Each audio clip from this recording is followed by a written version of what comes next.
becomes hopelessly blurred, and nowhere as vividly as in Night Springs.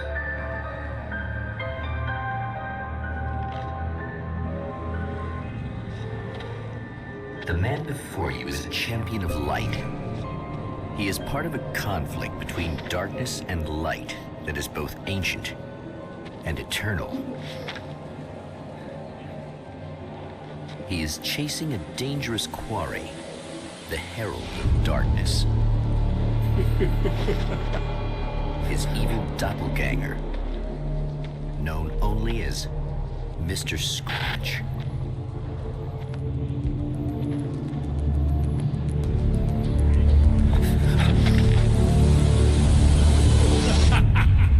I'll catch you eventually! Maybe.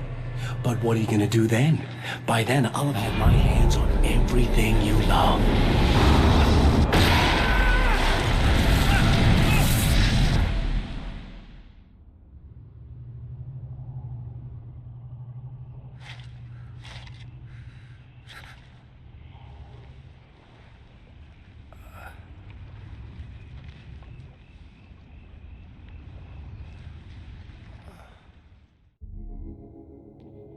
The man has been brutally spat out from the darkness that surrounds the shores of our reality.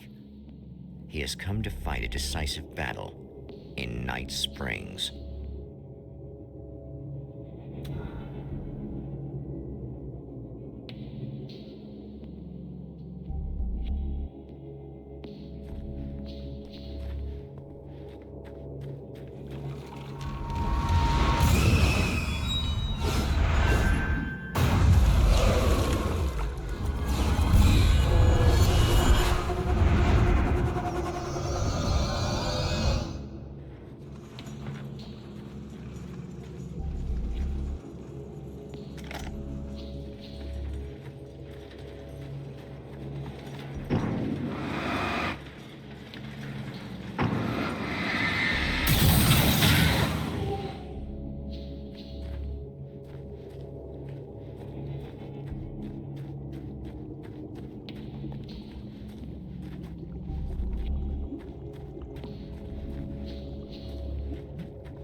That again, huh?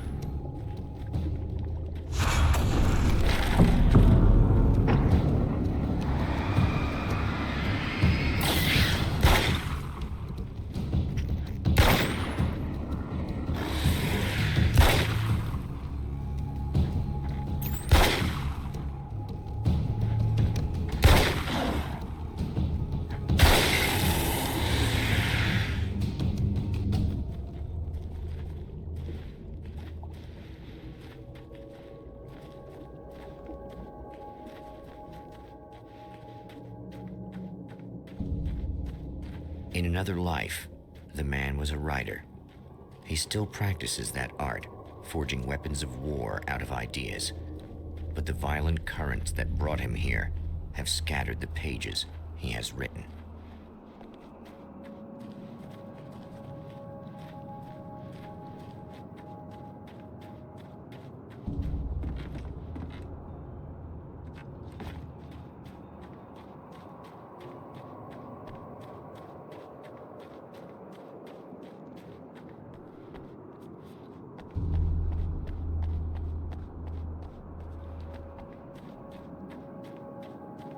The lights of the motel promise safety.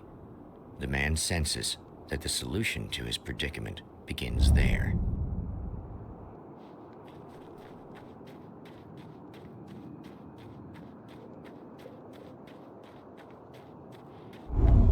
Somewhere within the Earth, space itself has been pierced, and from dark depths runs a steady flow of monsters. The man recognizes the hand of his evil double in this.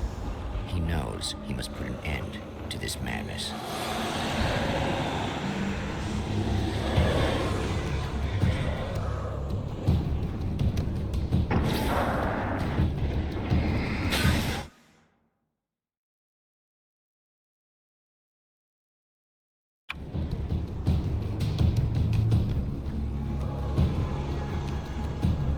can't stay here now.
It's a little sad how many problems you can solve with buckshot.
I guess it's about time I went full auto. Hello?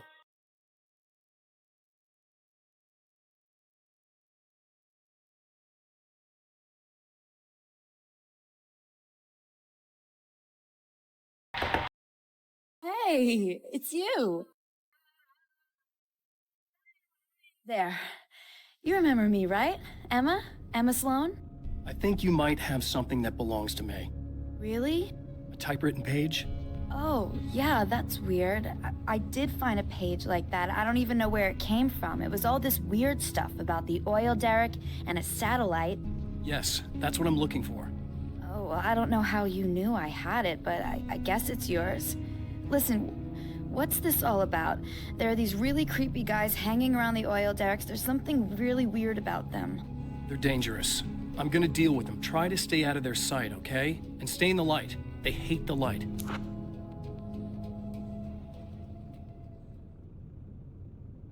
Just to be clear, you should know that we haven't actually met before. Sure we have, Mr. Wake. Remember you stayed at the motel here. No, the guy you're talking about just looks like me, even if he uses my name. He's behind all this trouble. Oh, I thought, now that you mention it, I guess your aura looks a lot nicer than his, actually. I'm very sensitive to things like that. There's a bunch of stuff I need to find. The things mentioned on that page? Well, there's a lot of old crap lying around this place. Great, thanks.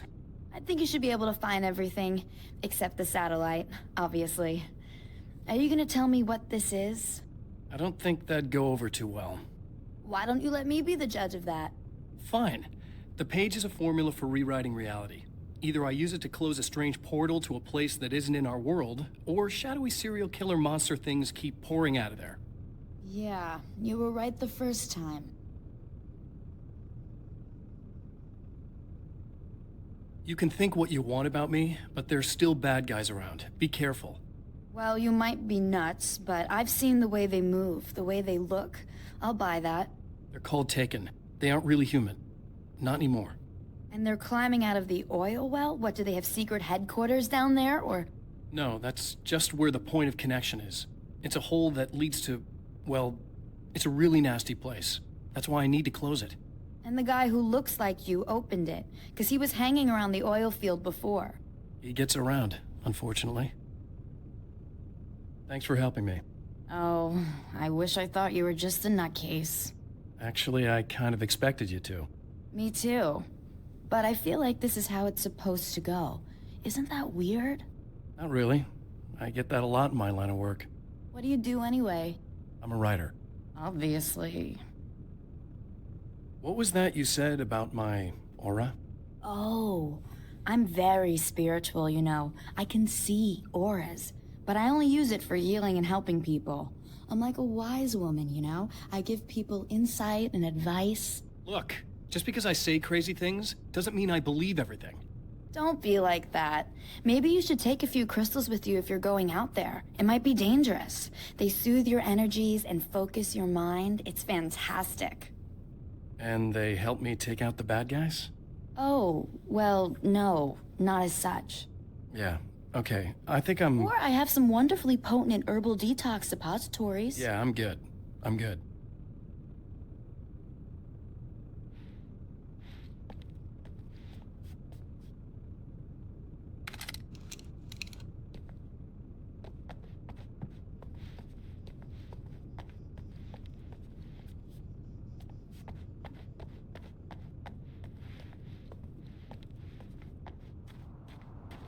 The Champion of Light recognizes the page he got from the woman. It is a weapon of his own design, custom engineered to destroy the dark portal. If he recreates the conditions of the page, a great power will be unleashed.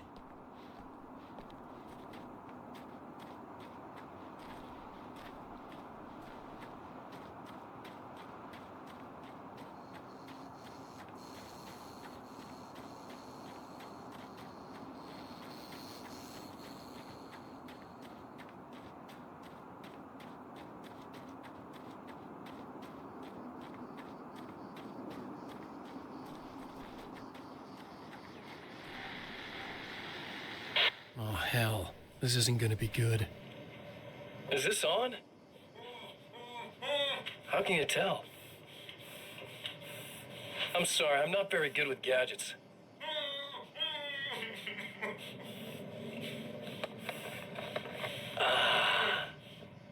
That's more like it.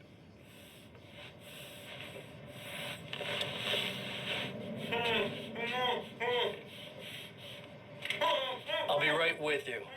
I just gotta do this one thing. I like it quiet.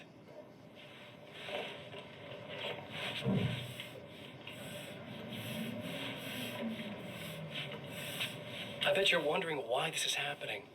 Why am I doing all this? Why am I so hell-bent on ruining your life?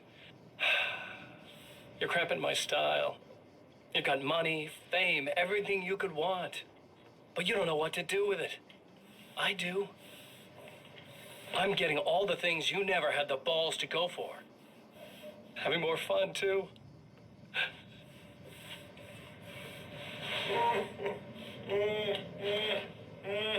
Do you know the real difference between us? I'm not afraid to be the center of attention. This poor slob's just collateral damage, really. I mean, beat some information out of him earlier. But this part? This is just for kicks.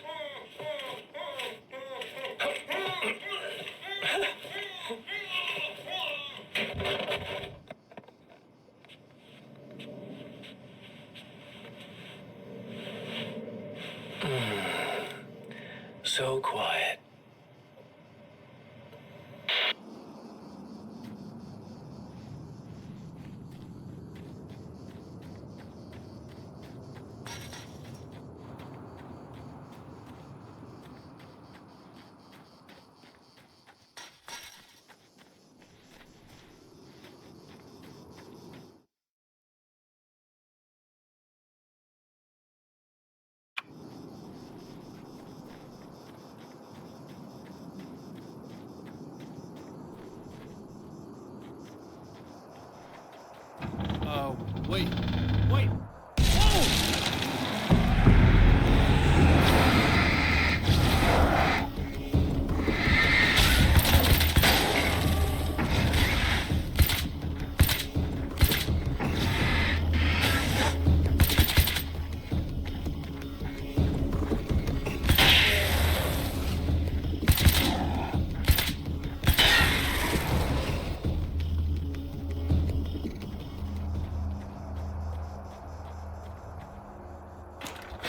That's one thing down.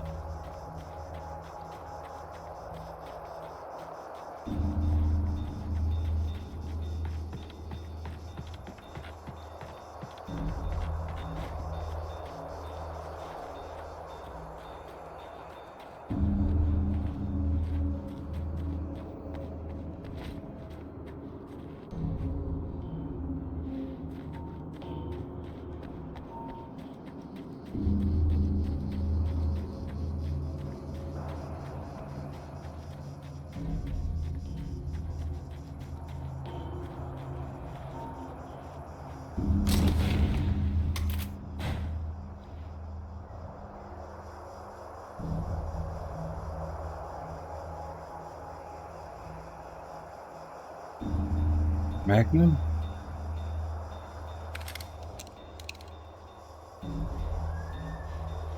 Eight bullets? No, I don't think so.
That's two. Just one more to go.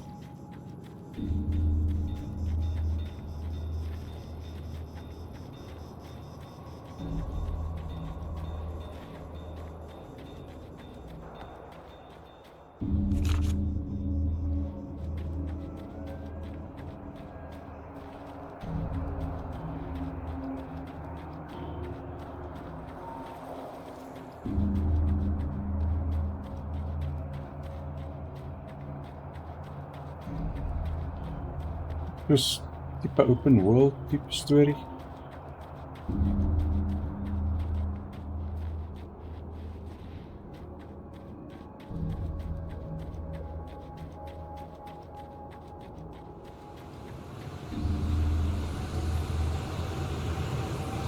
Oh, that's not good. Okay. I get it. That's the boundary, right?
tears itself in two to avoid the hated light.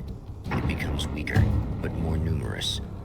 Such is the arithmetic of horror.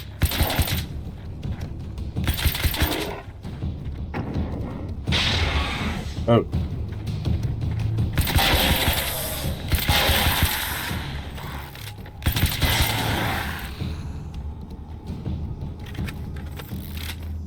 I'm running out of ammo. That was just messed up. Yeah, it's messed up. Messed up that I'm running out of ammo.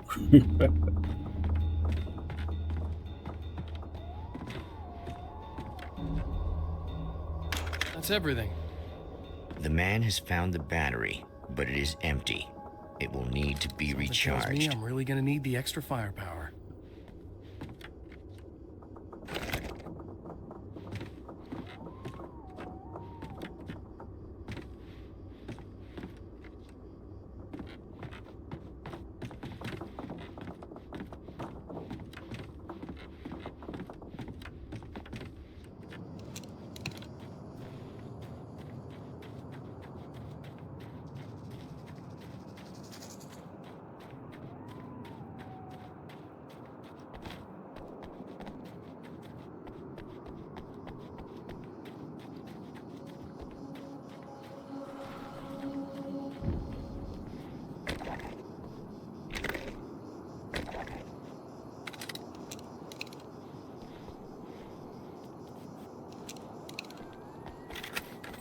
Okay, full up.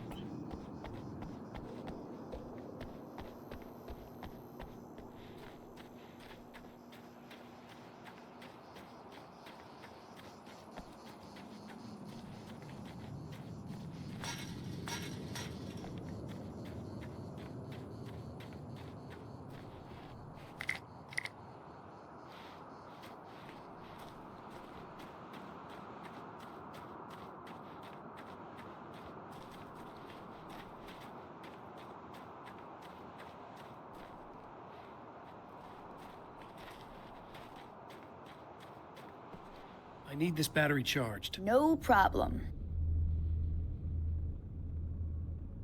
Here you go. Thanks.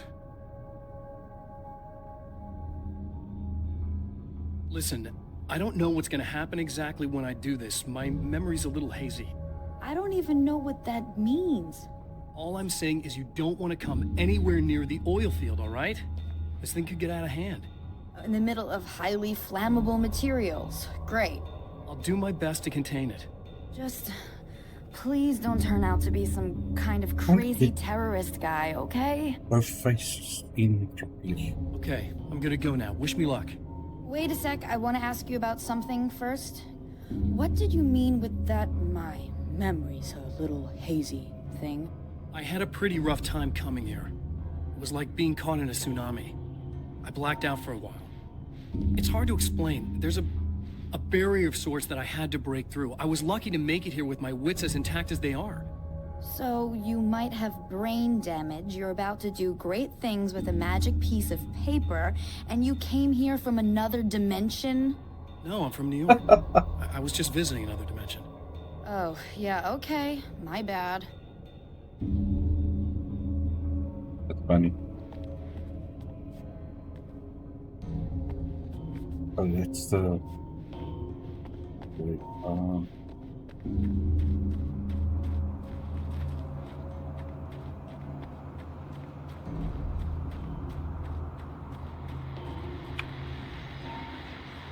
Well, here you are, about to enjoy another cool Arizona night with me, Eddie Rodman, the host with the boast. Hey, any of you guys remember Old Gods of Asgard? Man, I actually saw them twice back in the 70s. I was just a kid then, but my dad...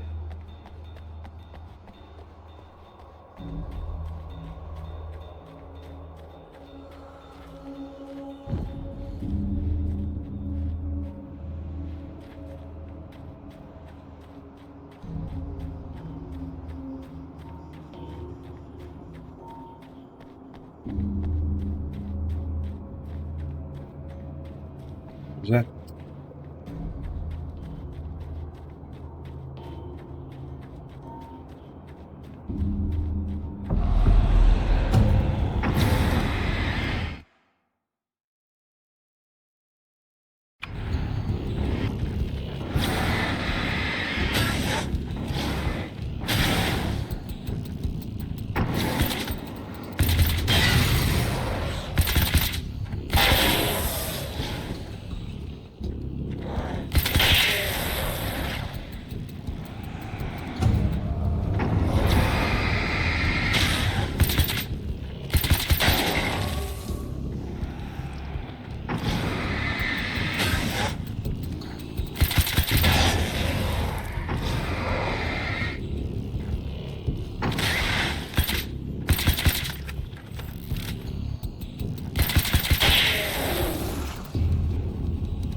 Time to make some serious changes.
Where do I attach the battery though? Oh, possibly here.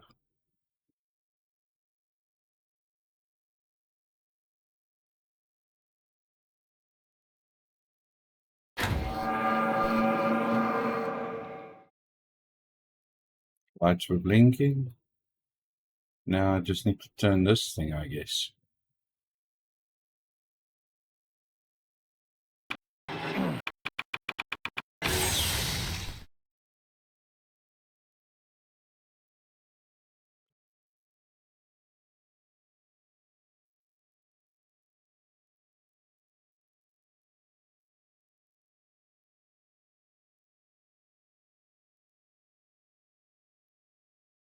Gee whiz.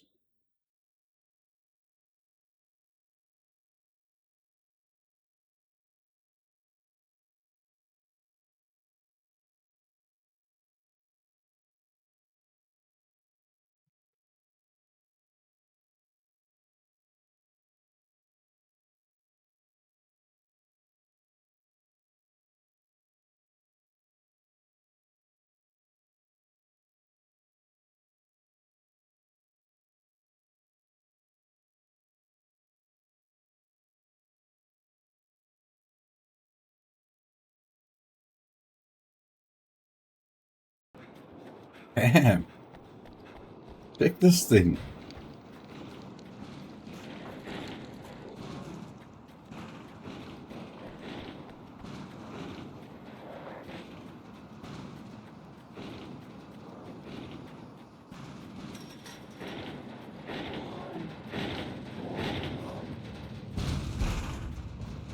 Somebody! Help! They're trying to get in! Help! I'm here! Just keep your head down!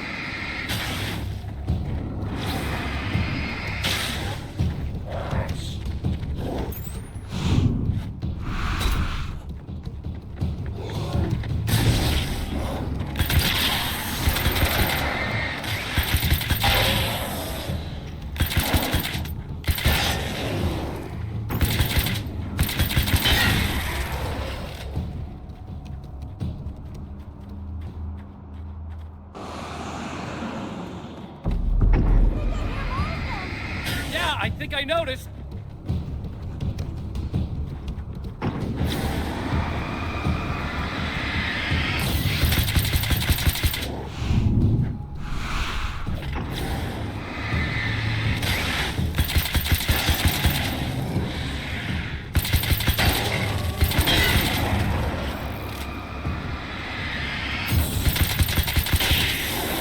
That's the last one. We're good.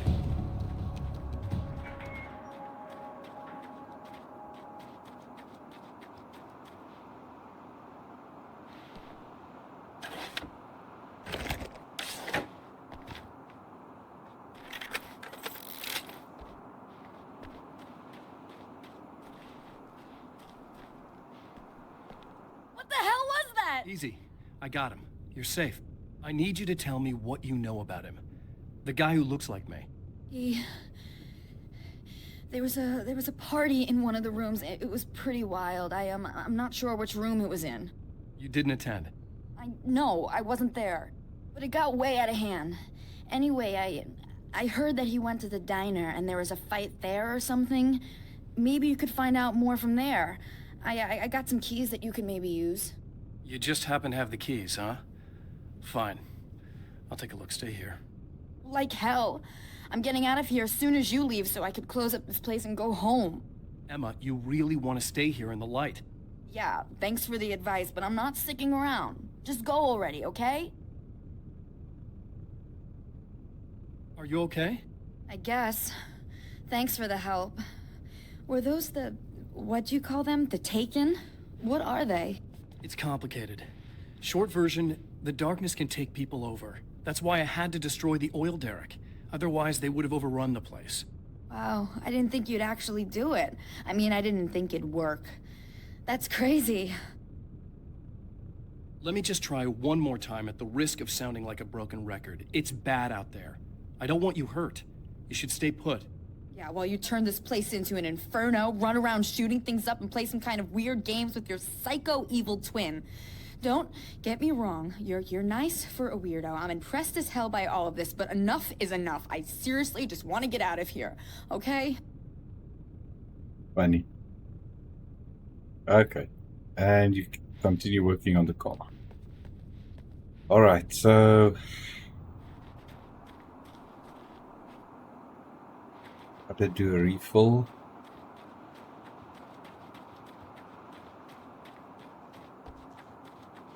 The checkpoint. For the diner.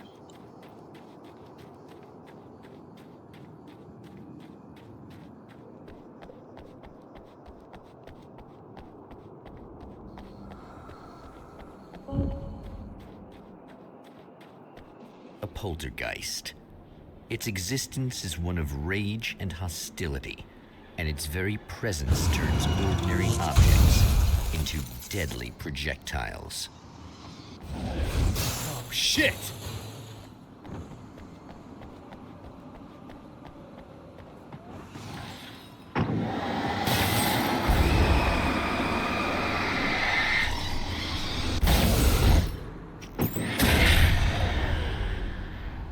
Damn.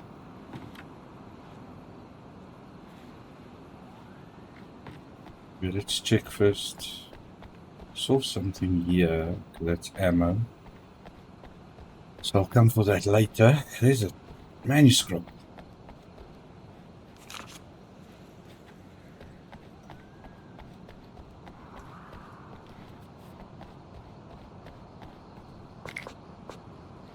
Yeah, I'm full on flares.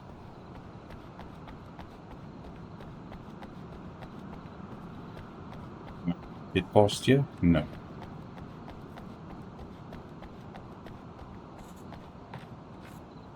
Come on.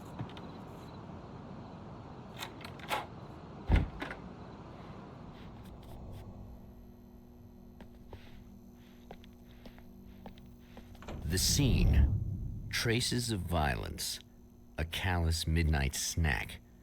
A room key left carelessly behind. The man recognizes the enemy's handiwork.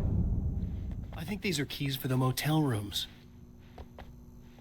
Satellite and now this? That place might be involved.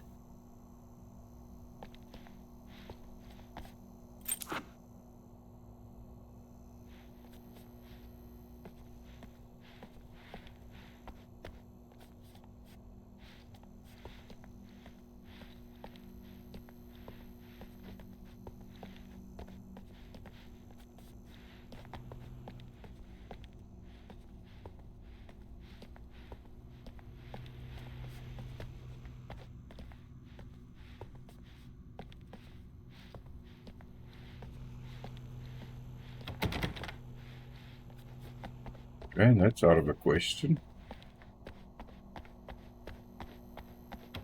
And that's out of the question.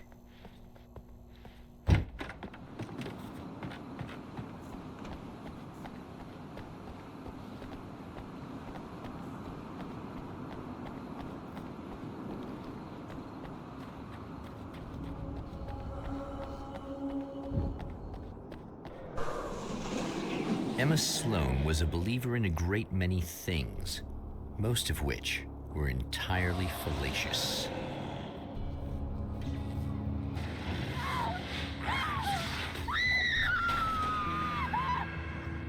Emma Sloan, an innocent victim of his dark half.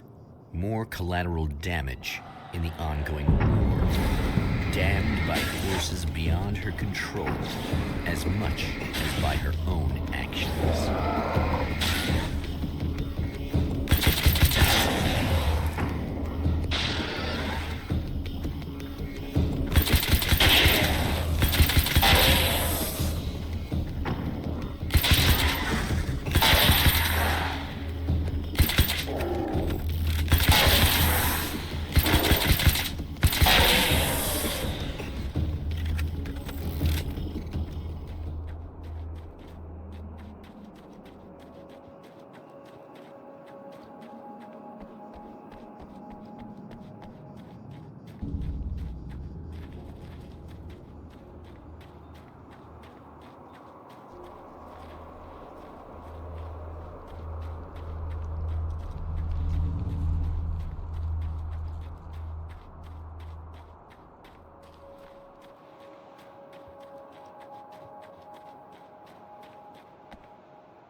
Okay, what's closest? Oh yeah.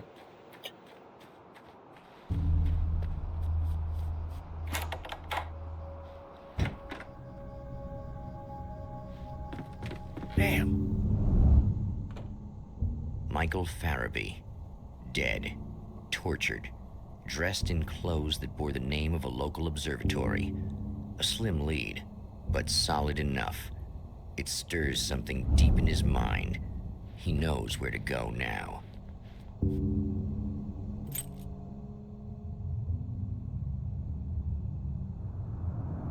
The observatory, hot on the heels of the Herald of Darkness, the champion of light forges on to see the stars. How did... Why am I going there?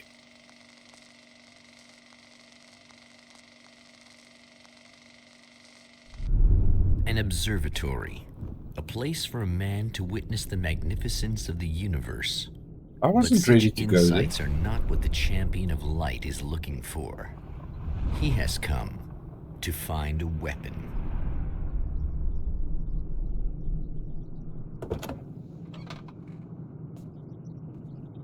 Can I go back? No. Can't run back. That's gonna be crazy.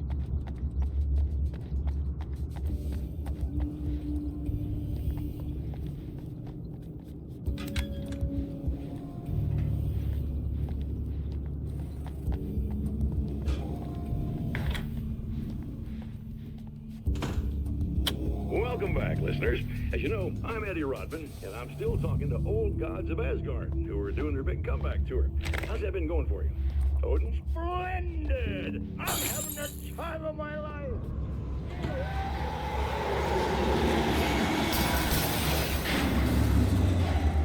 Oh, thanks for turning out all the light. This must bring back a lot of memories. Oh, yeah!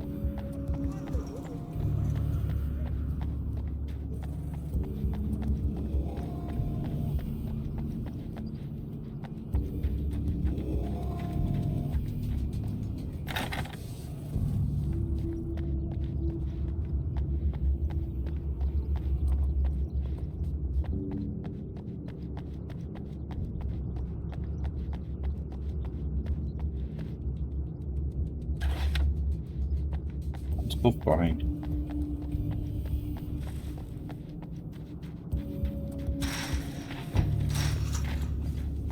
Can I drive up there? No.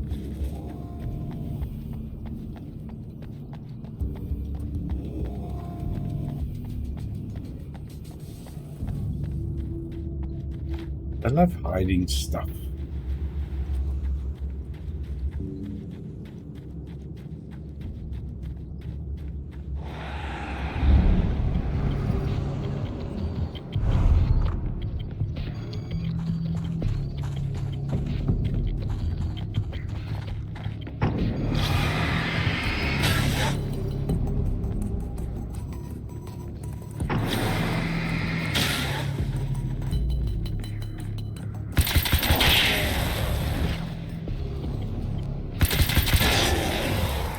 Where's that other dude?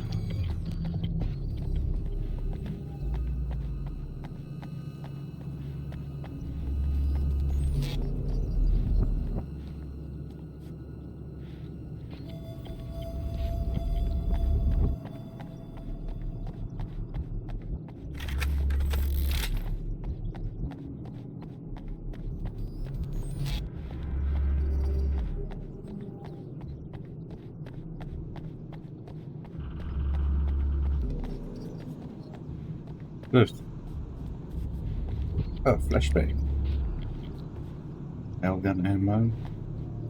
And a flare, which I'm okay with.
Single shot. Yeah, 25 bullets. Okay, let's keep on. Why not?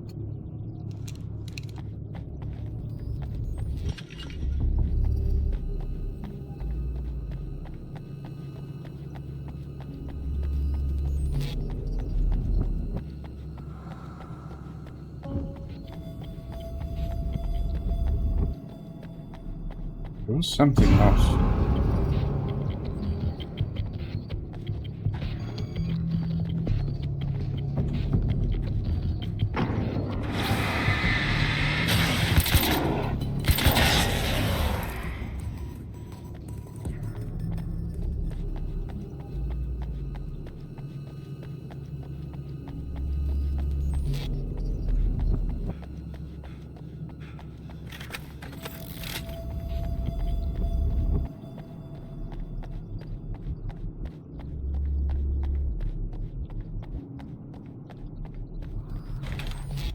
Oh, isn't this where I came in? I think so. Okay, yes it is. Okay, so up this road.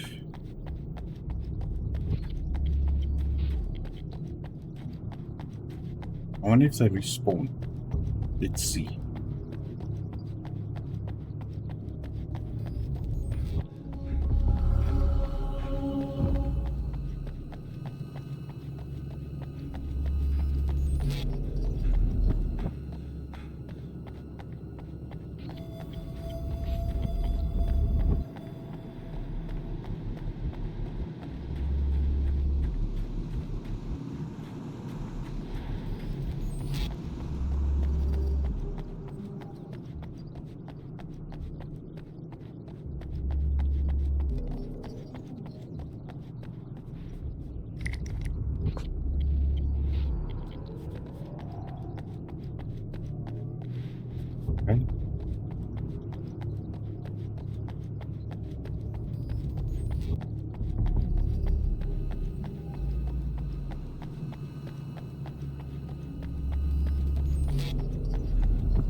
Hello?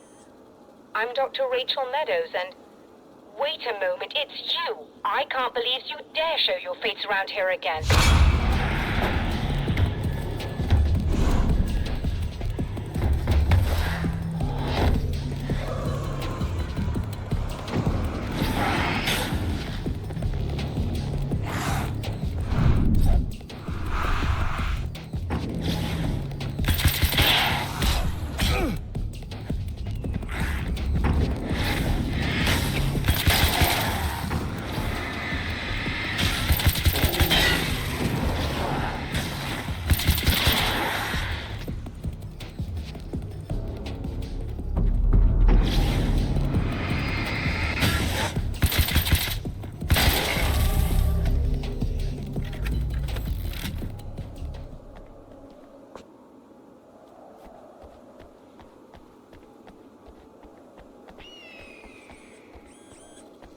Go away.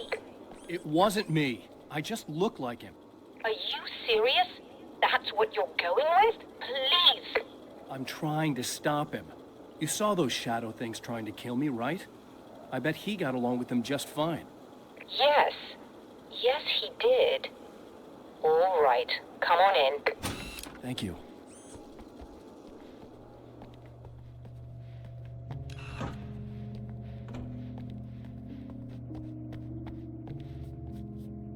Hey, buddy.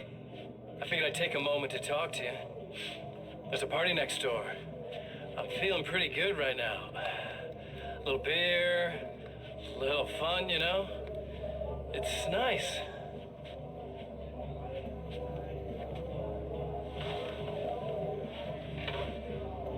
Listen, this whole thing between us, it's a little weird for me too, you know? I mean, we don't just look the same, there's a lot we share. I mean, up here. I know you, right?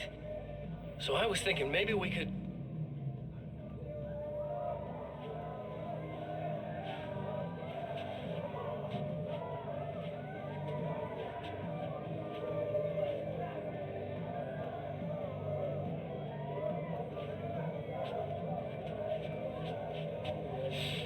These guys are getting out of control. Look, I feel like we're both victims of circumstance here. And maybe we could make some kind of effort to...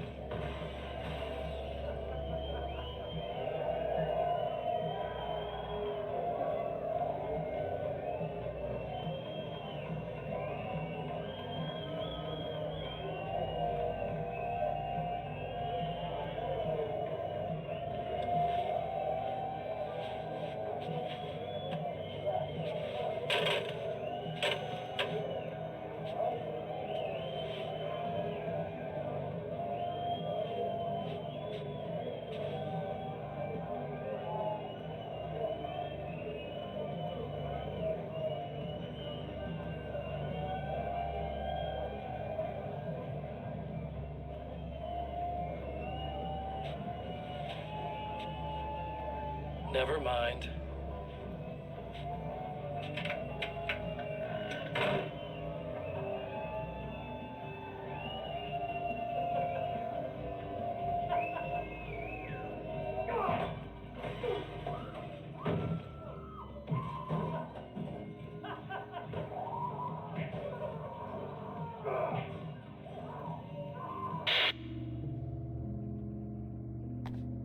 Psycho.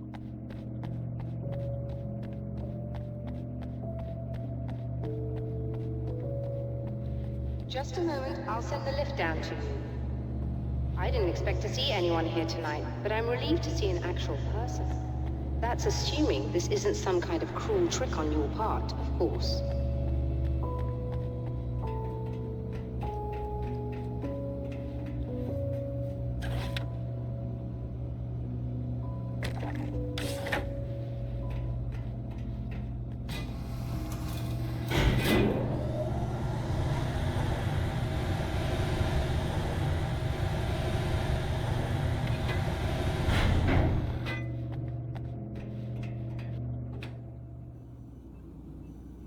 Doctor, the man who looked like me, what did he want here? There's a strange astronomical event happening right now. Something I can't begin to classify, but I think it's disabled our satellite. There's a very peculiar signal that we're receiving. A signal? That's what I'm here for. Well, so was he. But he didn't seem to understand it at all. He got very angry, sabotaged our imaging array, and now we're blind. I believe the event is still going on, but we can't pick it up. Is there something we can do? What he broke is essentially just a special camera, but we can't use the telescope without it. There's a replacement in my car. If you can get that to me, we're back in business. Consider it done. Tell me more about the signal. It's almost as if something's being transmitted to Night Springs. It's the strangest thing. It's quite elusive, almost as if it wasn't properly there. I don't know how to describe it. So, what was the signal like? I wish I knew. He appeared before I had a good fix on it. He was very pleasant when I was working, but when I isolated the signal, he suddenly forced me out of the control booth. He said it was none of my business. He seemed to change. Somehow he was very smooth and charming before that, but suddenly he became, I'm sorry. I'm not sure I want to talk about it. I have to ask, do you always wear that to work? I was at a party for a local art exhibition. Fascinating works. When I was called away by my assistant, Michael was the first to spot this event. I don't know where he is now, actually. He was supposed to bring us some food, but he never showed up. Tell me about the event. Oh, it's quite fascinating. It looks as if stars were changing, somehow. Or shifting positions. It isn't really happening, of course. Most likely it's caused by some kind of atmospheric refraction phenomenon. But I've never seen anything like it. Did he hurt you? No. He didn't quite threaten me exactly, but those shadowy things started to crawl into view, and whatever the signal was, he seemed to be extremely frustrated by it. He just started breaking things and left. I thought it best not to interfere. You were lucky. He's done much worse. Yes. He showed me a knife, and he kept talking. He enjoyed the sound of his own voice. A proper maniac. You really aren't anything like him, are you? Believe me, I try very hard not to be.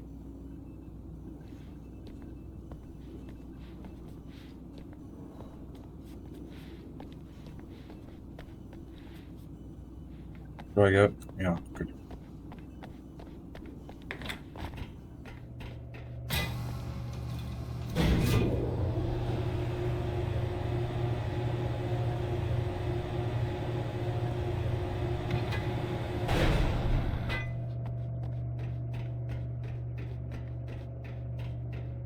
Good luck, and try to be careful. It's a very expensive part, and we don't have a replacement. Oh dear, that sounded more callous than I intended. Be safe.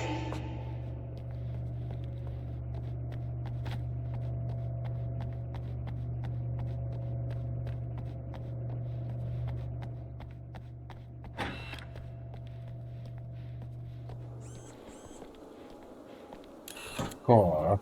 Where's your freaking car?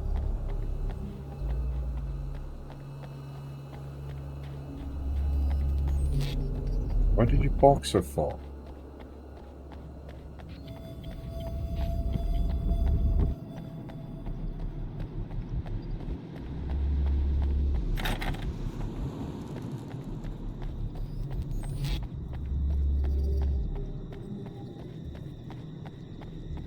The hell? Is that your car? This must be your car. It was.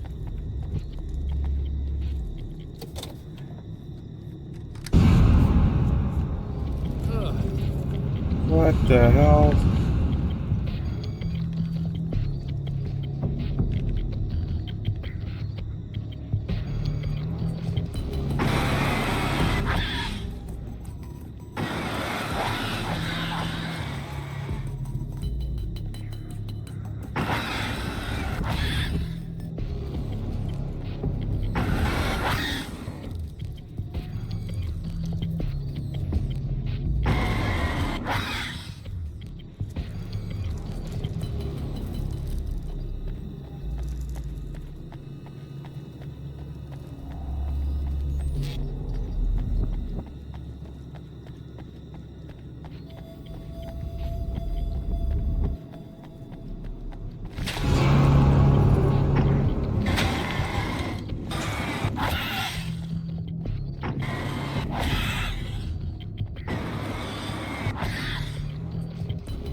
crazy spiders.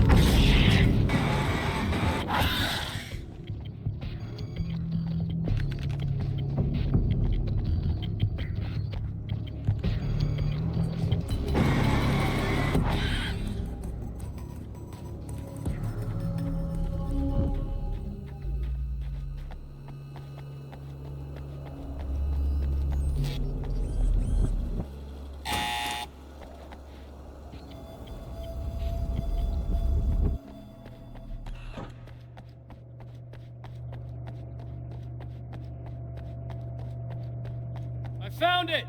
Excellent. I'll operate the platform directly below the telescope so you can install the array. Don't worry, it's very easy. Have fun.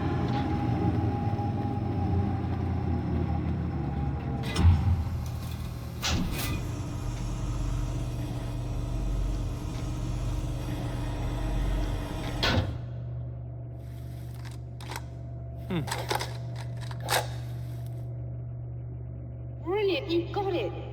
I'll just run a quick diagnostic on it. Yes, it's in perfect order. All right, we're good to go. Let's take a look at the skies.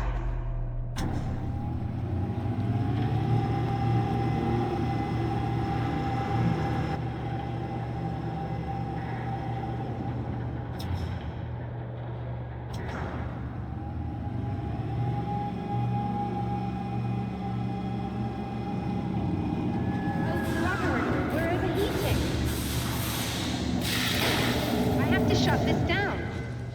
There's a problem with the automated coolant system. Somebody just interrupted the flow. So now what? Well, you could go and open the secondary coolant flow valves manually. I know it's dangerous there, but, well... I got it! Please come talk to me if you have questions.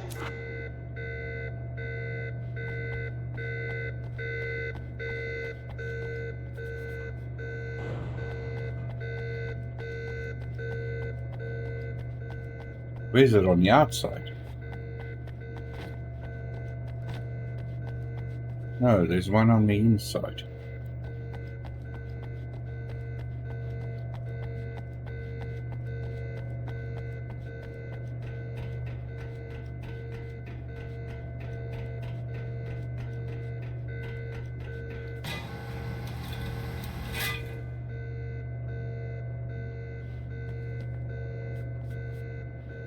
Or is that just to talk to? Is there something I should know about this coolant thing? Oh no, it's quite straightforward. The telescope is very heavy, and moving it generates a lot of heat. So do all of the electronics. Overheating could cause damage, so it shuts down automatically if the coolant fluid isn't flowing. And hot electronics generate instrument noise, which we want to eliminate as much as possible. What is this coolant anyway? Is it dangerous? We use liquid nitrogen. It's quite safe. If I can make it to the valves in one piece. Yes, there is that. Good luck. I'm assuming you didn't have this kind of trouble using the telescope earlier, when my double was here. No, it went very smoothly. Until he turned into a nutter. This doppelganger of yours doesn't seem to want anyone else to look at this phenomenon. Honestly, it seems a little pointless to me. There are many eyes on the sky. I'm not sure what we're gonna get once this thing is working again, but I have a hunch. I doubt it has anything to do with outer space, or that anyone else can see it.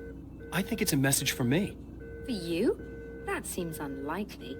And even if it were a very localized phenomenon, surely it's visible to others in the area. Maybe, but I wouldn't bet on it. There's a reason he came here, and a reason he doesn't want me looking at it.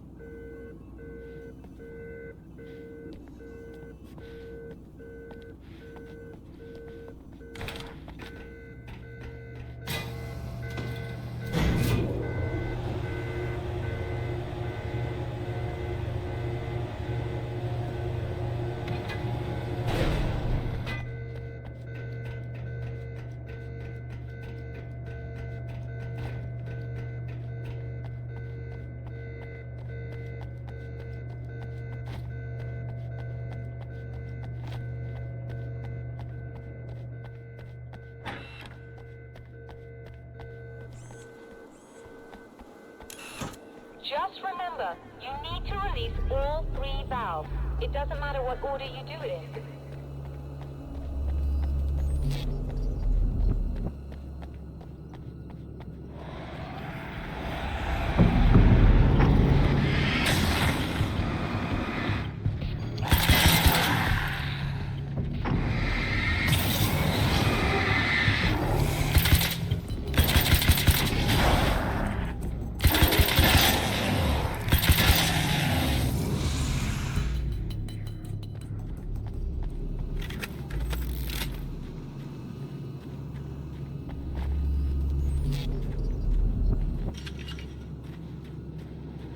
Is this the valve?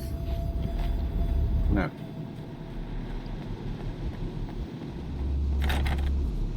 Is it inside? No. No, man.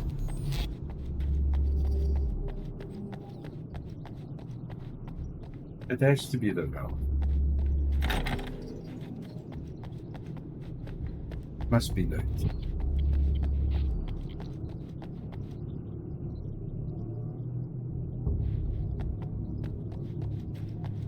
I've been going around in circles here. It has to be this. Yes.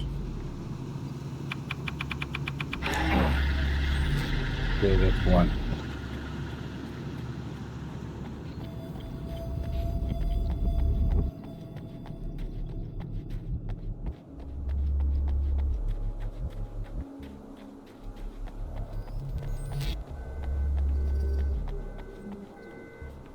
Is the other one? Yes.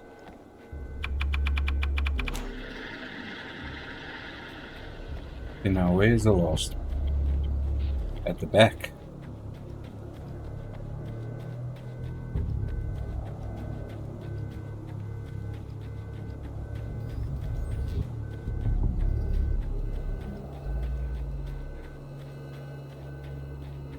Oh, it's down there somewhere.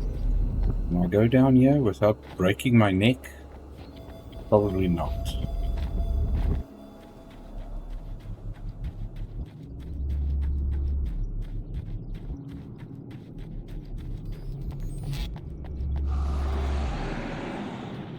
Really, guys?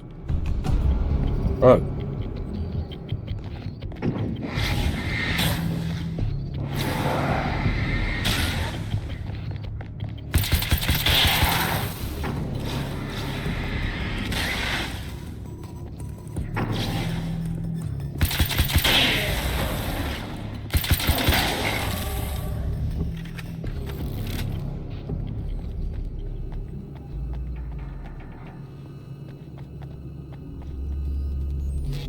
Why not? There.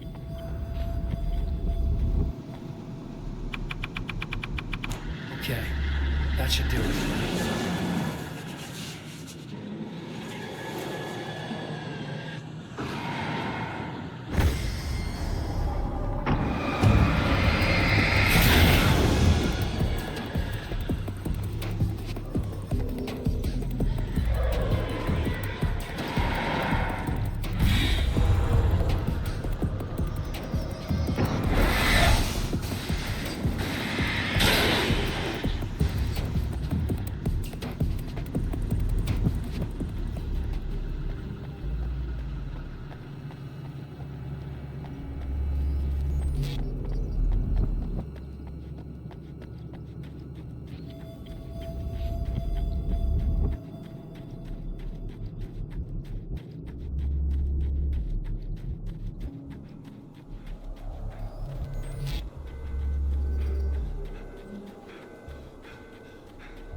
Oh.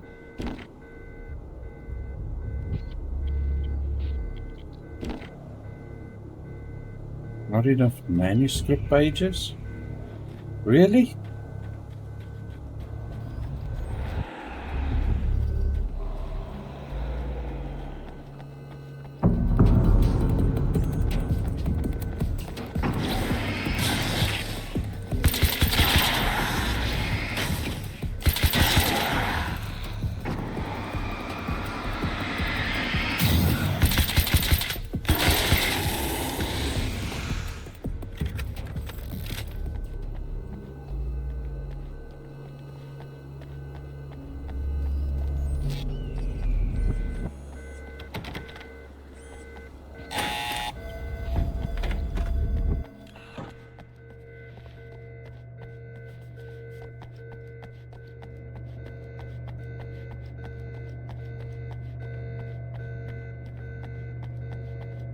released all the valves, Doctor!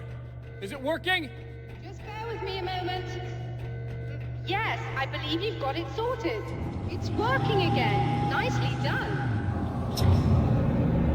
That sounds like trouble. I don't think they're happy with our success.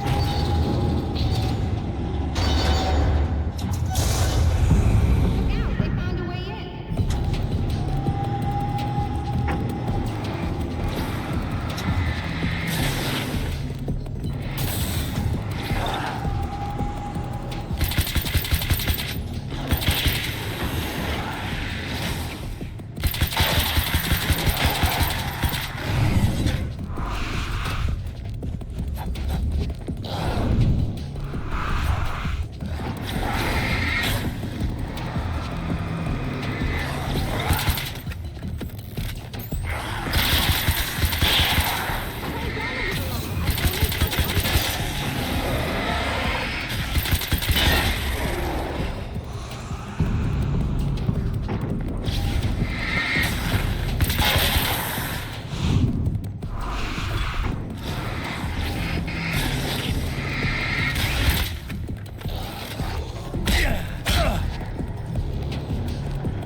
Barely. In now. I still have no idea what I'm looking at, but it's very strange indeed. Oh, where are my manners? Please, come on up.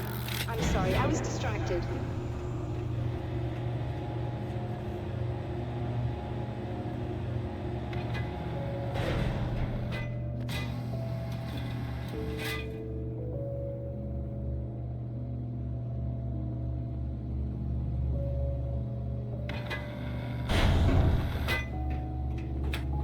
Are we receiving the signal now? Oh yes, it's coming in loud and clear. It's amazing. I'm not sure what it is yet, let alone where it's coming from, but it's interacting with our system somehow. Like it was intended for us. But I don't understand how that could be. Maybe that's just how the story goes. What? Never mind. Is there a way I can hear it? Or however this is supposed to work? I think the signal is incomplete somehow. But you should be getting a printout of it now. What do you mean it's incomplete? It's almost as if we're only getting a fragment of it. I need the whole thing. This is important. I'm sure it is, but this is all we're getting. Did the man who looks like me get the whole thing? He locked me out of the booth, so I have no way of knowing. But I can tell you that he didn't really seem to understand it. So, what's in the sky? It doesn't make any sense. The stars are just... they're wrong. I thought I'd be able to see something, but it's like I'm looking at a sky that's just... it's not the right sky. But that's impossible. I consider myself a rational man, Doctor. But this isn't a thing you can measure or explain. I've seen impossible things that have taught me just to roll with some punches. It's either that, or go insane. I find it disturbing that you sound like you're speaking from ample experience.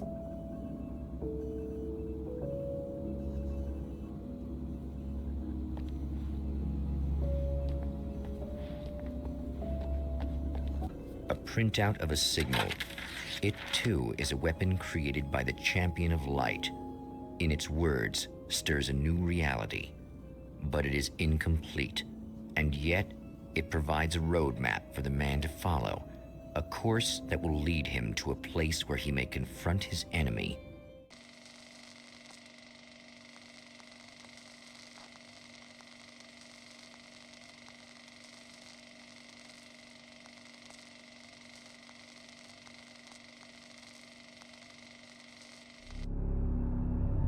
The drive-in. Once the site of lurid celluloid fantasies, it's now the site of an art exhibition. And yet, it's the search for closure rather than culture that brings the Champion of Light here.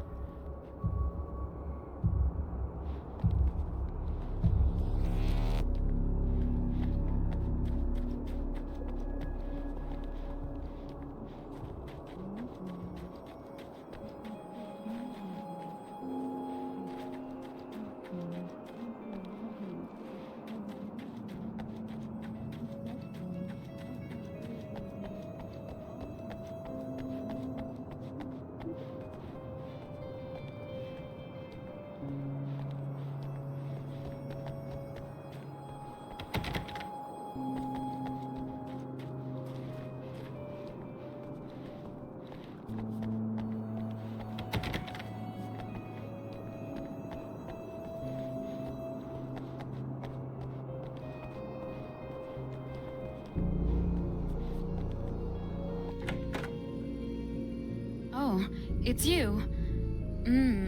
That's fantastic. Are you okay? Go away. No, I want you. But you'll get angry if you're here. So, you gotta go. You know I'll do what you want. Okay. I love you so much.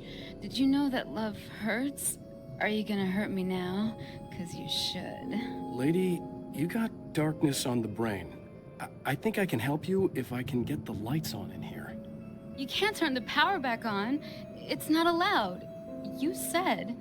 So, where shouldn't I go so I don't turn the power back on accidentally? It's the big building on the other side of the drive-in, but it's locked. Where's the key? Just so that I know to avoid it. It's on the wall next to the cash register. But you can't. You can't. Don't be bad. Hey, no problem. I'm just gonna go do some other stuff. Scout's honor.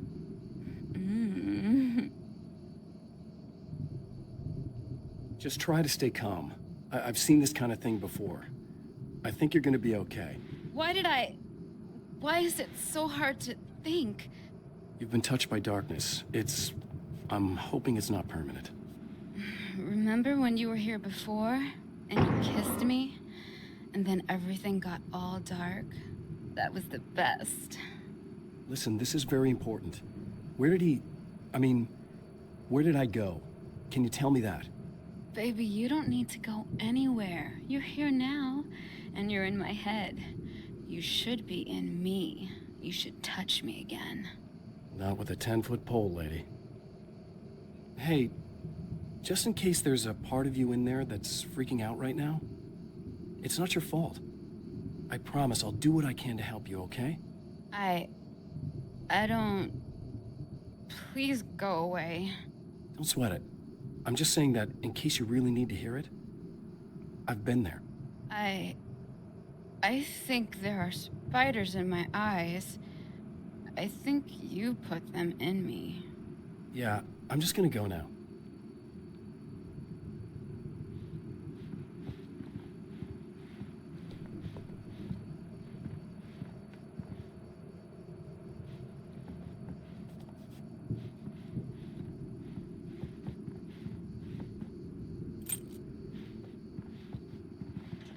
And we're back with Old Gods of Asgard and their manager, Barry Wheeler.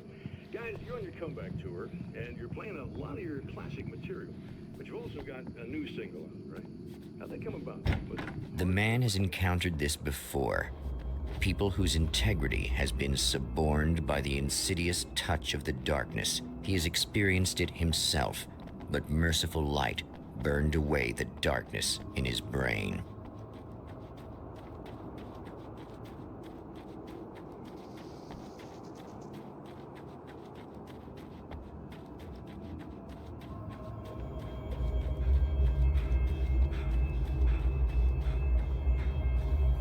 Yeah, no, I'm not going down there.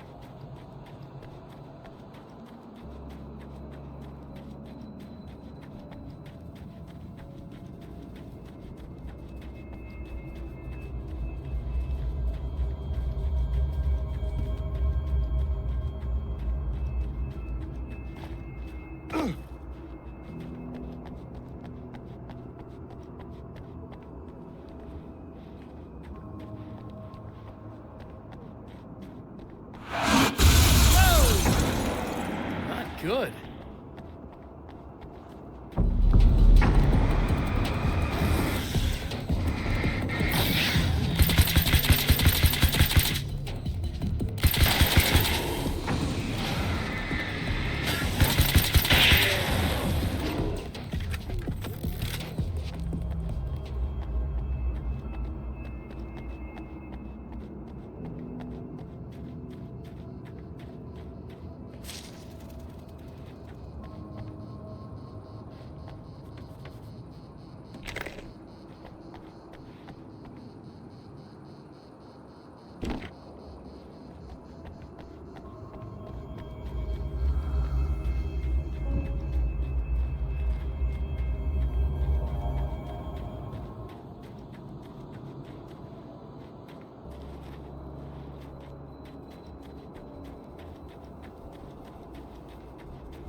Wat ook een pierce the dog.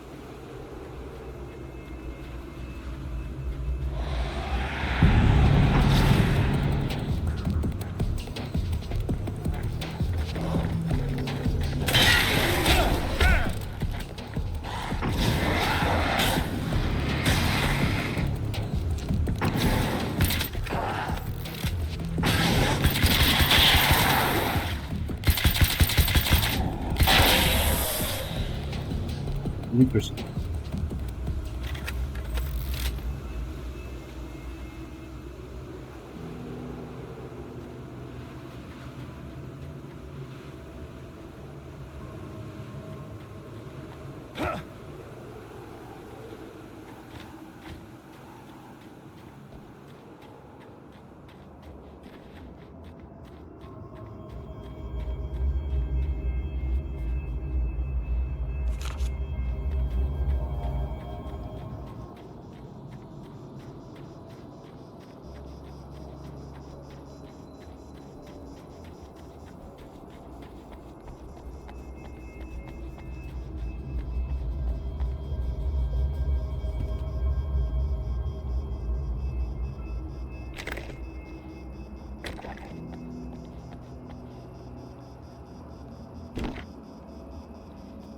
Ook kan het unlocken.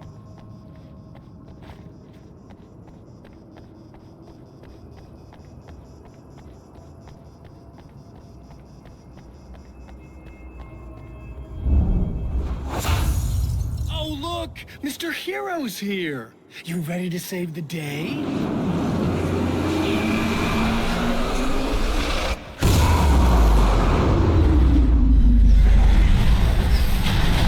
Gee whiz.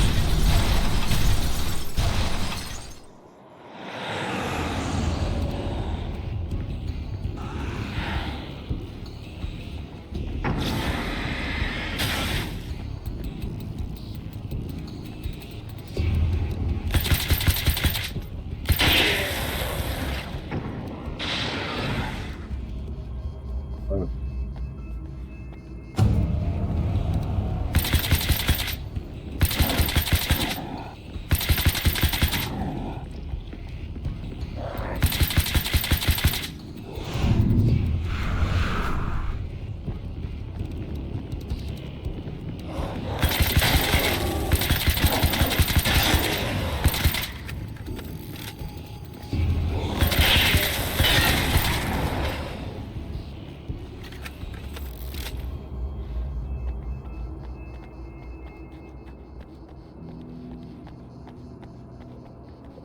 We have ammo.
Crazy.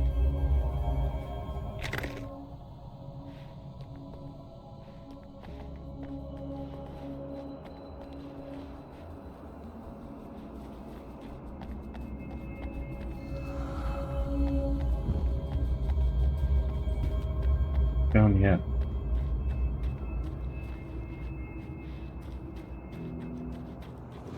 You are gonna shit yourself when you realize what I have done. Shut up!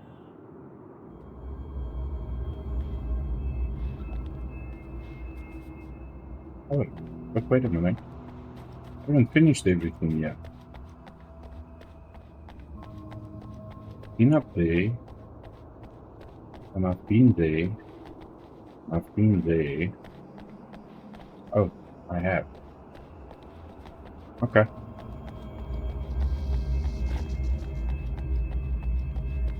The refilling station.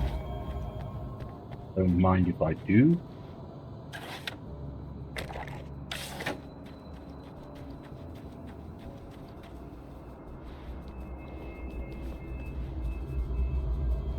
I don't know, that feeling.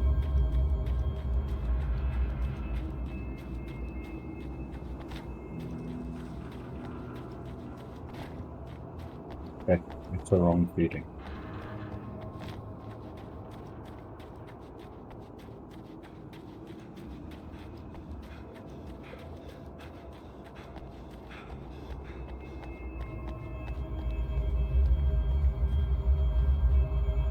Okay, where are we going?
Okay, I should be able to figure this out.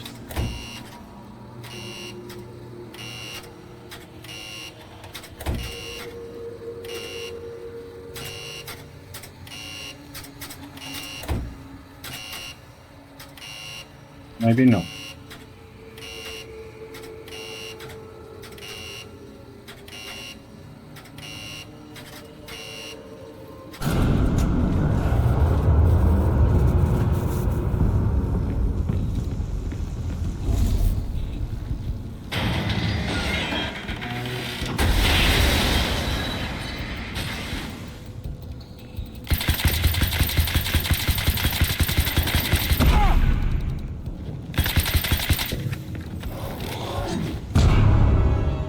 Gee whiz. Okay. Okay, I should be able to figure this out.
Dan ben ik buiten kan.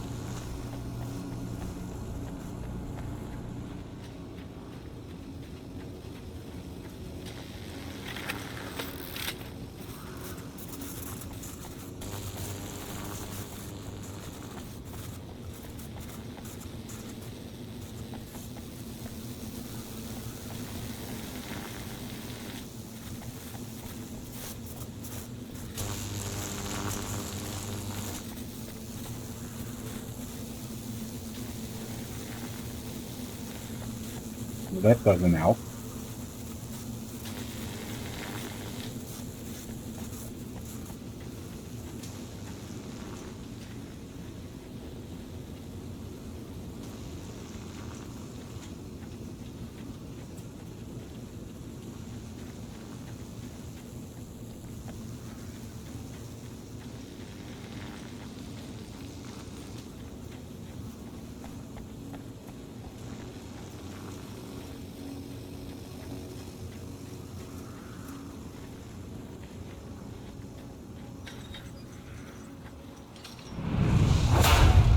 You have no idea how badly you're screwed.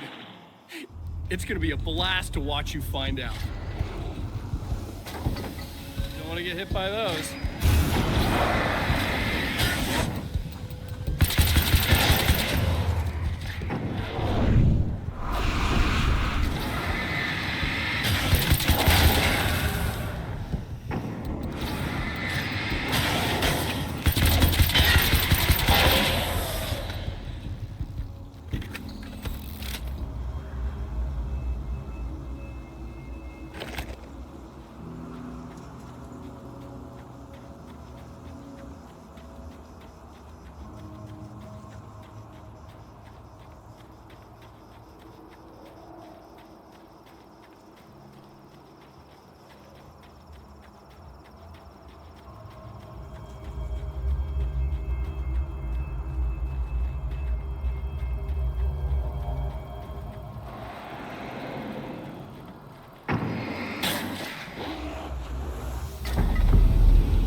Hey, wait!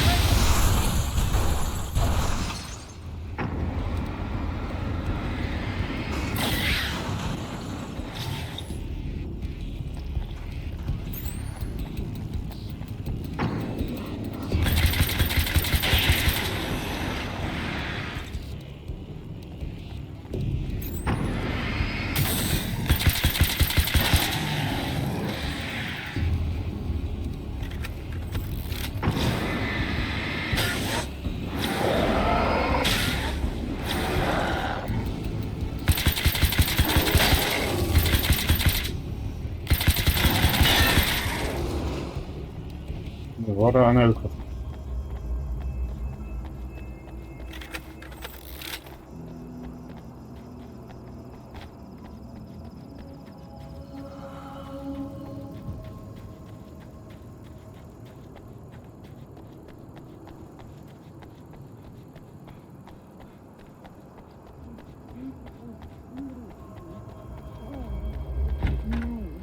It's so nice in the dark.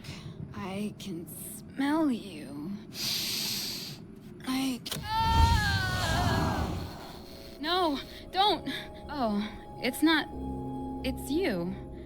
Did you help me? Looks like you're feeling better now. Yes, I am. Thank you so much. I don't know what happened. There was this guy. Before you say anything, I know I look like him, but I'm not. Don't worry. You just don't feel anything like he does. He was in my head. I feel like I need to take 50 showers. Where is he? That asshole wanted to get into the projector booth. He was talking about fixing things so the sun never comes up. God, it didn't seem that weird when he was saying it. It sounded really good at the time. You weren't yourself. The projector booth. That sounds about right. I need to get in there. I have the access code for the door. Here. Thanks. I'm just glad you showed up now. He said he'd be back after he'd arranged for some security. Do you feel up to telling me what's going on here? We have an art exhibition here, supposed to open tomorrow. I'm the curator. My name's Serena Valdivia. Alan Wake. Holy shit, it is you. I've seen you on the big screen. I know your wife. You know Alice? Wait. Big screen. Yeah, we have a film from her here. What the hell happened to you? Getting back to Alice. Oh, God, yeah, sorry. It's quite a coincidence that you're here. She made this short film. She shot it years ago. You're in it. It's a part of the exhibition. I'm in a film? Yeah, it's like...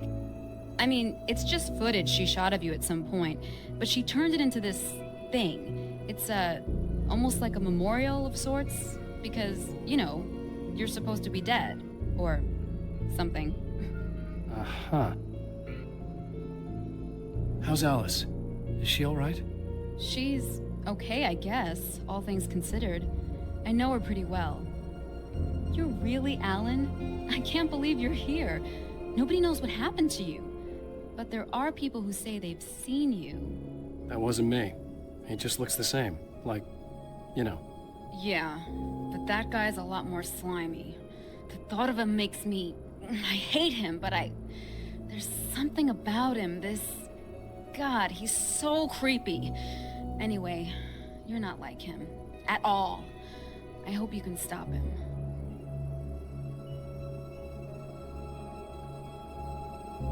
Okay, conversation over.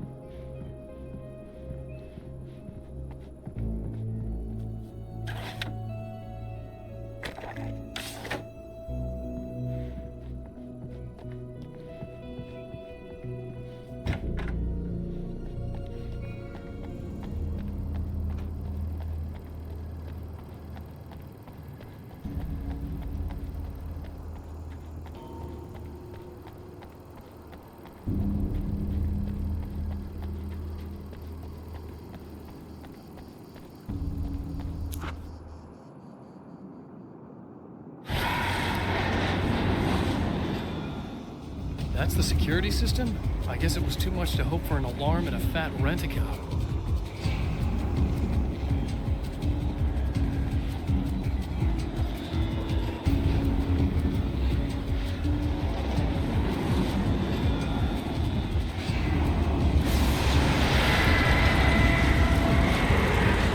What the hell?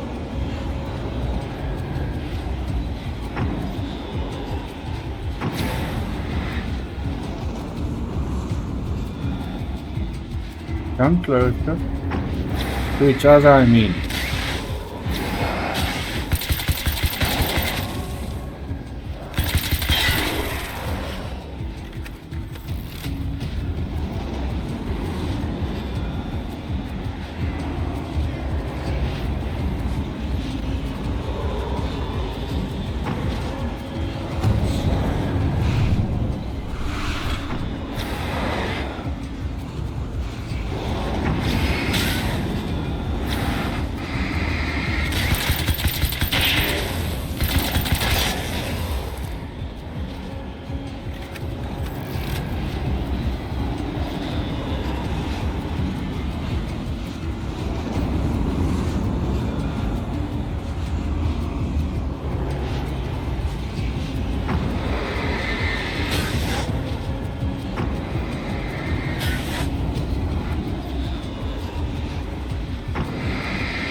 Yeah, that's one down.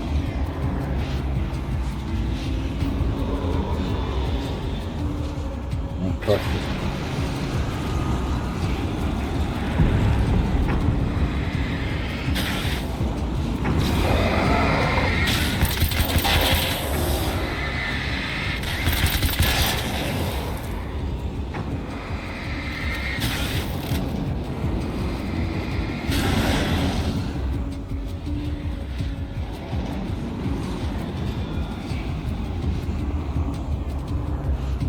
Where's that hammer?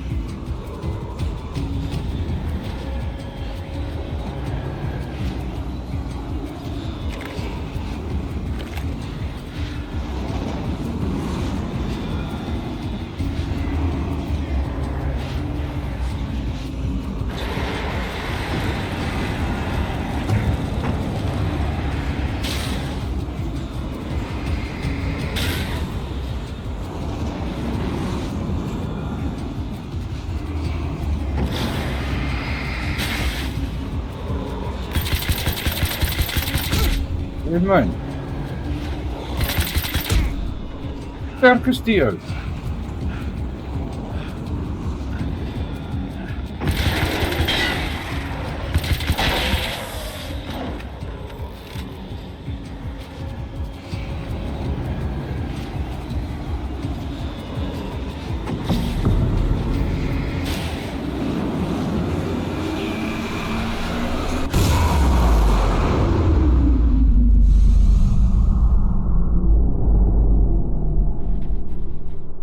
Okay.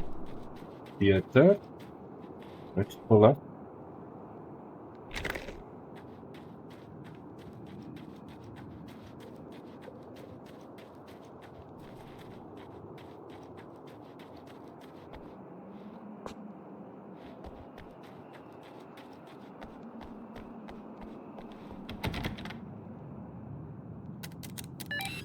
The champion of light can feel the fragment of the signal in his pocket. The weapon that can change what will be. It's incomplete, but it's all he has.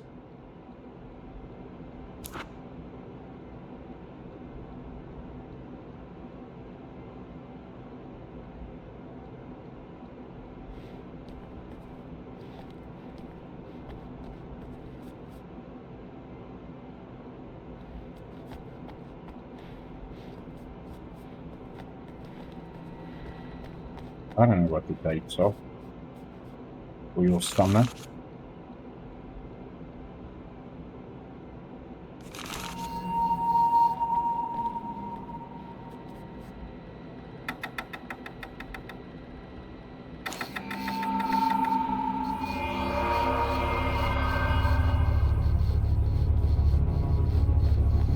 Oh, hell, this isn't going right.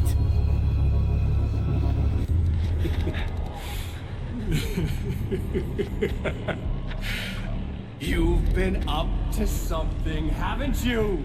Too bad it's not gonna do any good. I'm a better you than you ever will be! And I've got all the time in the world. Everything you've got's going to be mine. Your life. Your wife! What are you gonna do about it? The sun's never coming up now. I can keep this up forever. Show yourself! Whatever you say, buddy!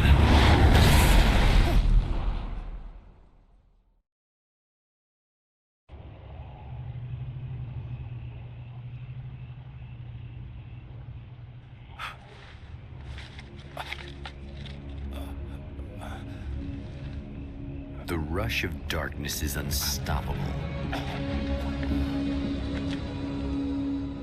Time itself twists and tears, sweeping the champion of light back with its dark currents.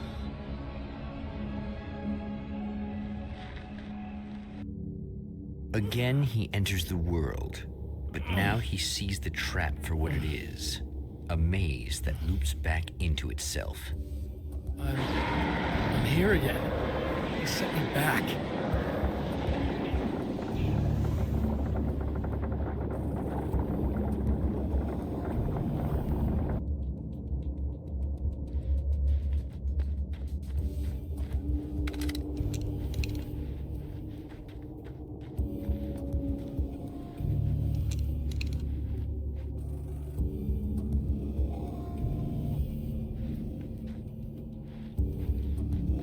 Hey, did I start over? What the hell?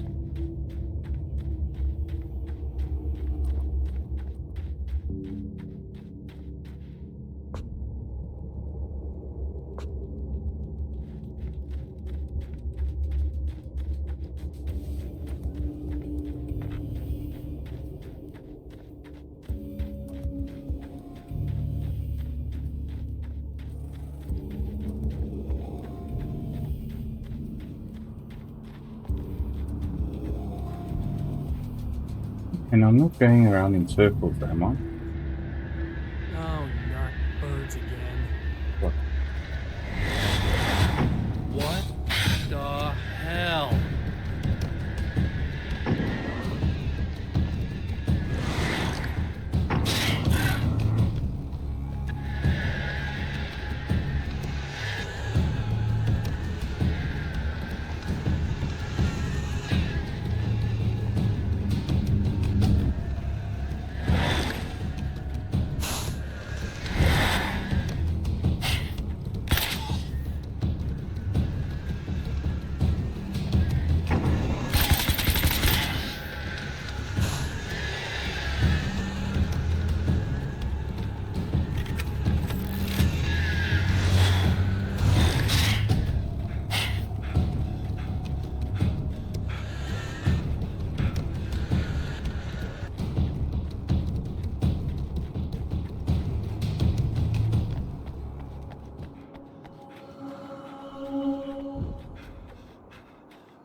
Emma? You here? Wow, it is you. I guess all of it really happened. You remember me? Kind of. I felt weird all day, like I could almost remember a dream I had, and then, just before sunset, I remembered the page. Yeah. I'm going to have to go get those things again. Not all of them. I went out and got them. Well, most of them. I felt stupid at first, but then it was getting dark, and those things started showing up, and one of them made off with the battery. It ran into the railroad tunnel. There was no way I was gonna follow him in there. Sorry. It's good you didn't. You should be careful. I mean, really careful. Yeah, I kinda remember something. Something bad happened to me, didn't it?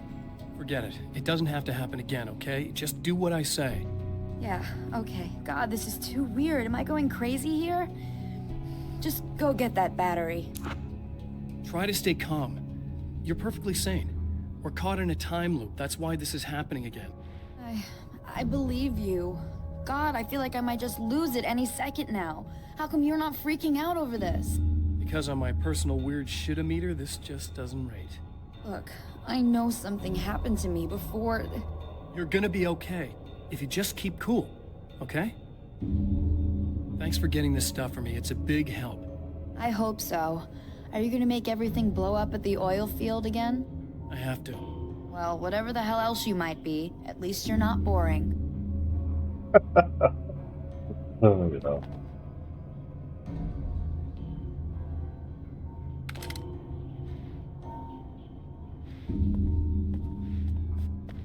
Anything else? No. Just the battery. That'll save time.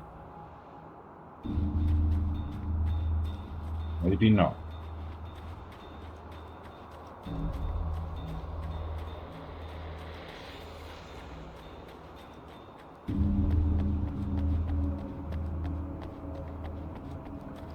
Looks really cool.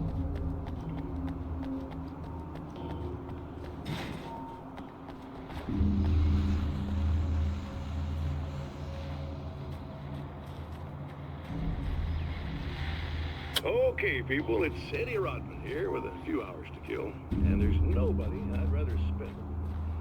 What does this mean? Oh boy, that'll land me in hot water when I get back home. Well, just in case my wife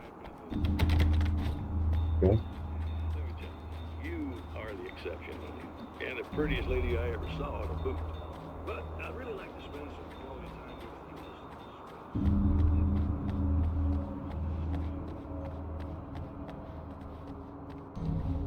Really?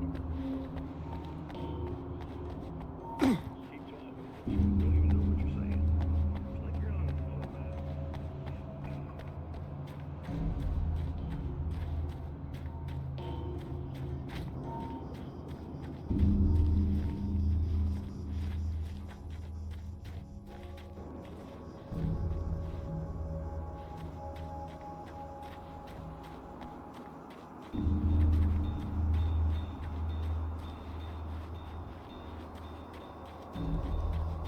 TV again. Okay. So this chick just came up to me and said she's my biggest fan. I know. They all say that, right? And she's giving me the eye. So I make a couple of moves. We have a couple of drinks. And then things start happening. But I say I have to go to the bathroom first. Uh-oh, right? She's got no idea. Watch this. This is gonna be priceless.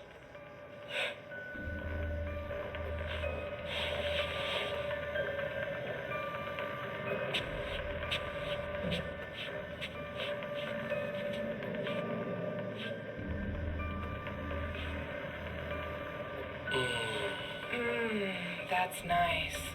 I thought you'd like that. Are you tense? You feel a little tense. Maybe a little. I had a crabby day. Yeah? Don't worry, it's improving real fast. Yeah. Hey, don't stop. It's just getting good. Watch this.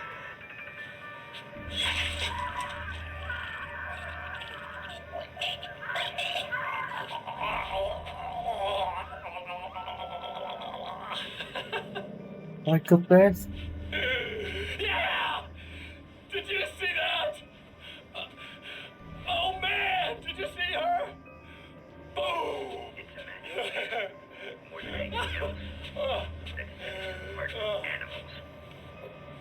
It's in our nature to imagine, to turn fantasies into legends, to be storytellers.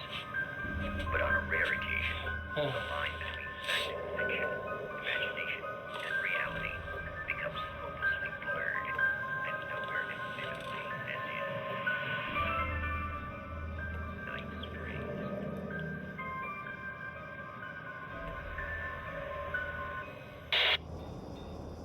Crazy.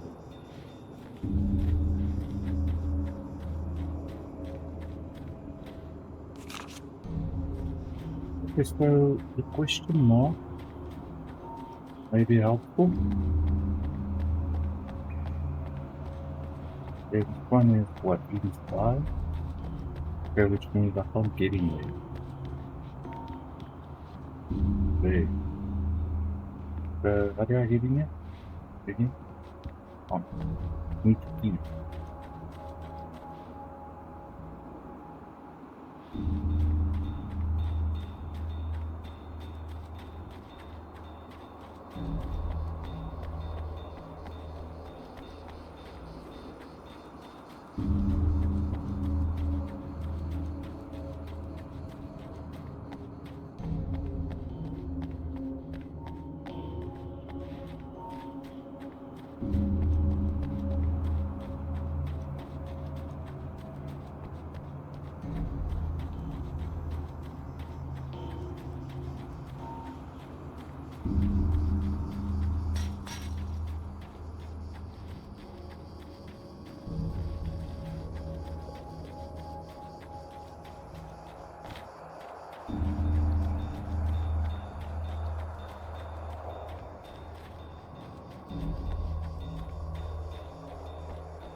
I see you. Can I get around you?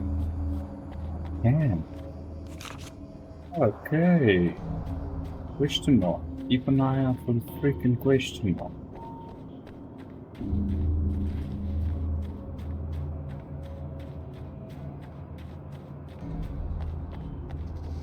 Well, this should be perfectly safe. Yeah, right.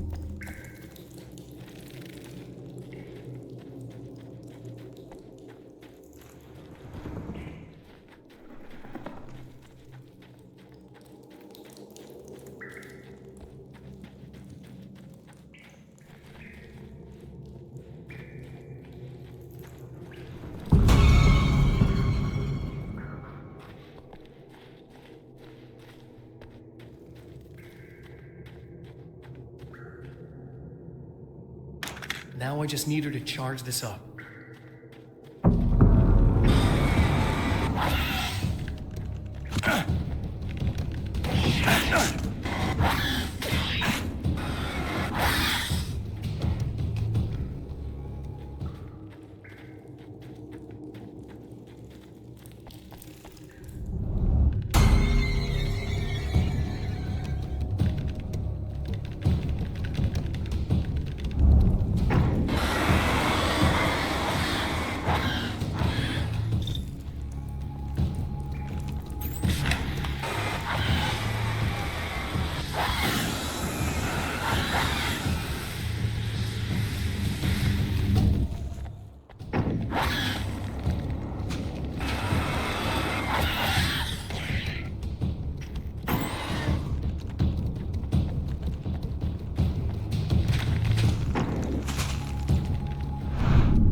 Another one in there as well. Okay, I'm starting to get it, but it doesn't help me. I found the battery. Okay, I'll charge it. Here. Try not to get killed. Okay. I'm gonna take care of this. Try to stay calm. Look, what if you stay here with me, please? I'm sorry, but if I don't deal with this, no one else will. Yeah, I guess. It's just that this is getting really creepy. I believe this is real, but I don't understand any of it. I'm getting scared. I can't believe you're so calm. I get scared, but I've had a lot of time to get used to it. That helps. The guy who looks like me is the reason this is happening. I caught up with him, but he swept me back here. Back in time. Yeah, it's a trap. We'll be doing this forever unless I can break out of it. How are you gonna do that? I'm working on it. I came prepared, but things got kind of scrambled when I arrived. I'm tracking down the things I need. Yeah, well, feel free to climb back into your DeLorean or whatever it is you do.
Oh, my soul.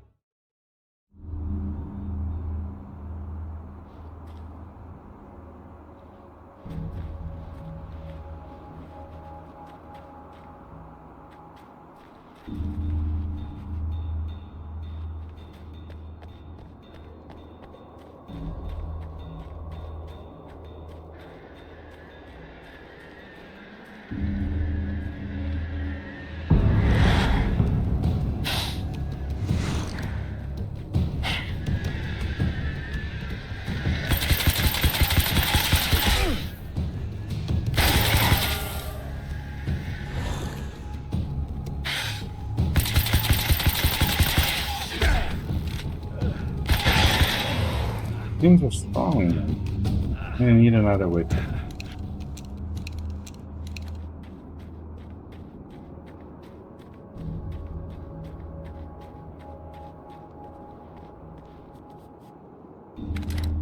No, I think it's strong enough. The other one I want to play.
Well, here we go again. Better get ready to run.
Raar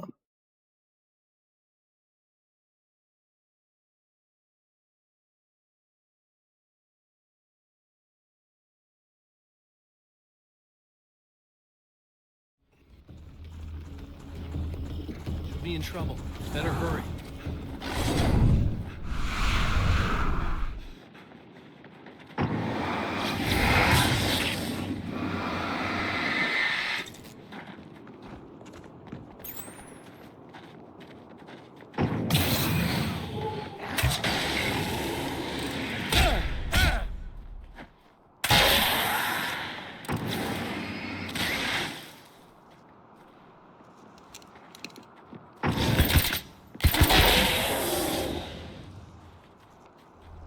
Bloody clown.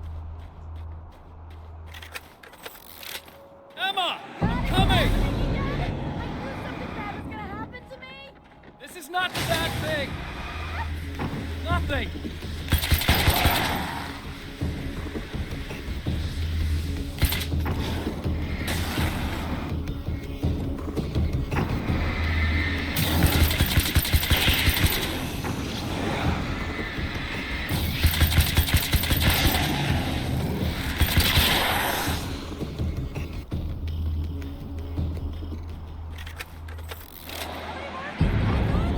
Just keep your head down!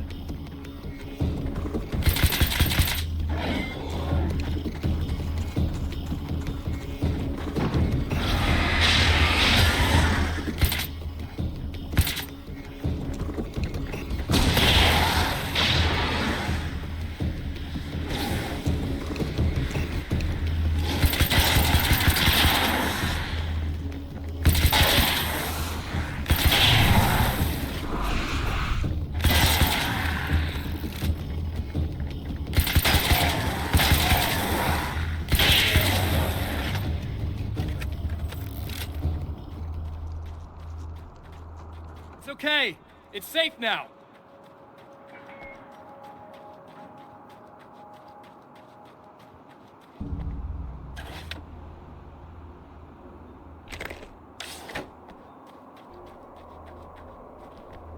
I got a really bad feeling about all of this. I'm gonna need those keys to the diner now. There's a motel key there that I have to get. Oh, hey, you don't have to do that. I have the motel master key. I work for the same company, you know. What's at the motel? Well, there's a dead guy. He's got something I need to get into the Mount Redtooth Observatory. God, that's awful. Hey, you wanted to know about the guy who looked like you, didn't you? The last time you said he had a party, but you didn't go. No, that's not true. I did go. It was really great at first, and then I didn't see it myself, but I hear he turned nasty. He hurt a bunch of guys pretty bad, and there was this girl, she died. But I didn't hear about that until afterwards. I thought that he was so charming. And then he went to the diner. That's right. I wasn't involved. I wasn't involved with that at all. I don't know what happened. Fine. I need to check out these motel rooms. In the meantime, you stay here, okay? I'm serious. Keep the lights on and stay here. Yeah, okay. You got it. I sure hope you're right about this. You're gonna stay here this time, right? Because the last time I didn't, and that thing, whatever it is, happened to me. Yeah. I don't want you to get hurt again. Don't worry, I'm gonna stay put. I don't remember what happened exactly, but I learned my lesson. Good. It doesn't have to happen exactly the same way this time around. You proved that much when you went out and got those things for me. I think you're gonna be okay. Let's hope you're right.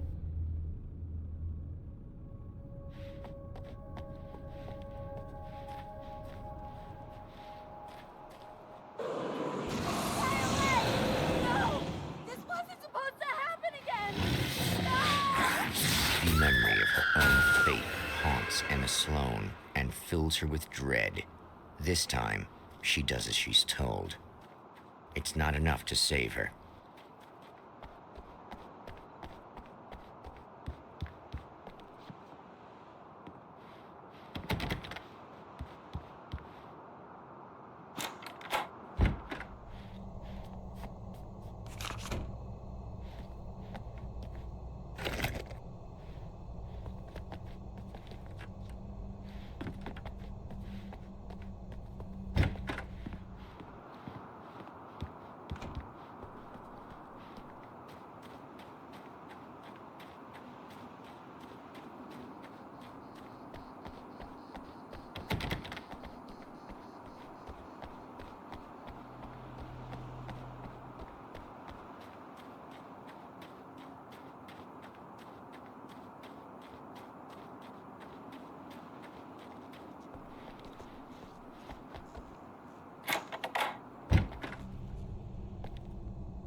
It's said that nobody knows what the future might bring, but for this man, it's no longer entirely true.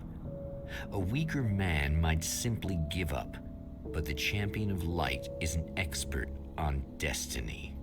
Sometimes the puppet and puppeteer can be one and the same.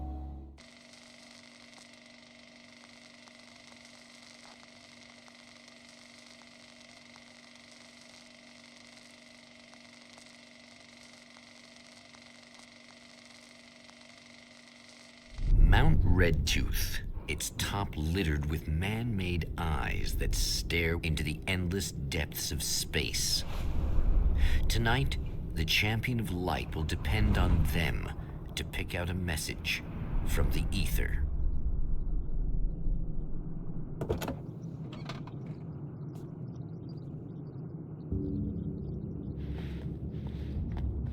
As history repeats itself, the man remembers the patterns. He knows that he needs the missing part for the telescope.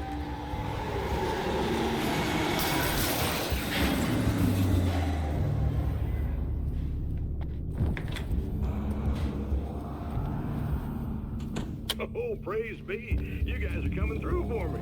A pretty little light just started blinking on my board here. Caller out there. You know, an hour stretch into the church. Reliving the same endless night over and over.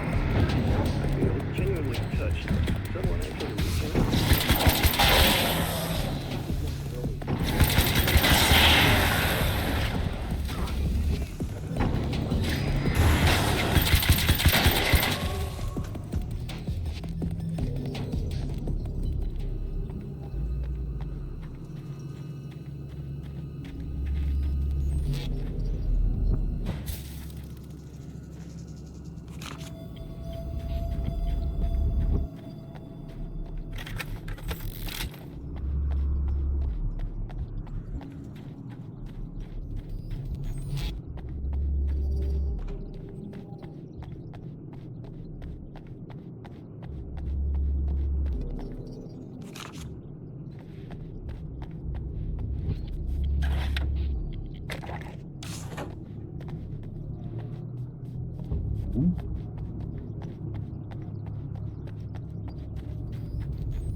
It's you! How dare you! No, wait.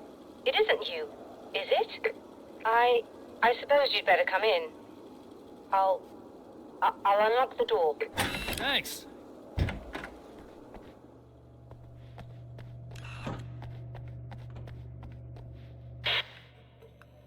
I know what you're thinking. Evil twin, supernatural powers. But most of the time, I just like to keep things basic. I want you to understand that.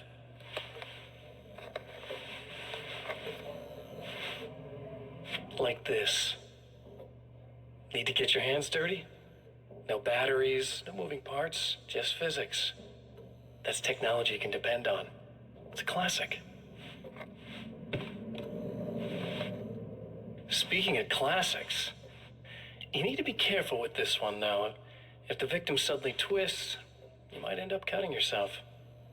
It's not really a workhorse, but I'm a sucker for this style. Now this is more like it.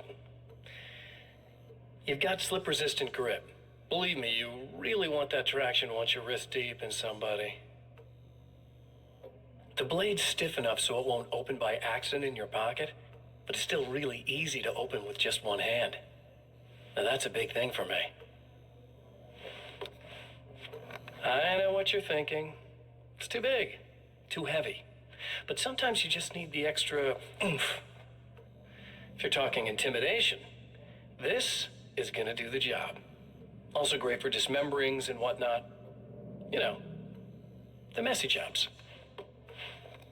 Biggest issues. I can't tell you how many things I've MacGyvered with this stuff.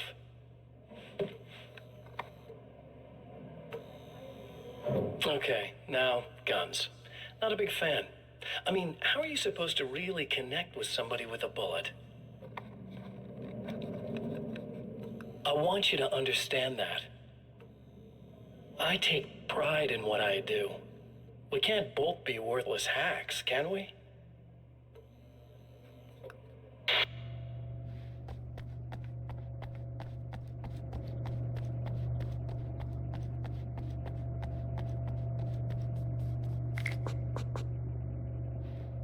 You'll have to forgive me, but this feels very strange. It seems like this has all happened before. I have the replacement part for your telescope, Doctor. All right. Let's get it installed.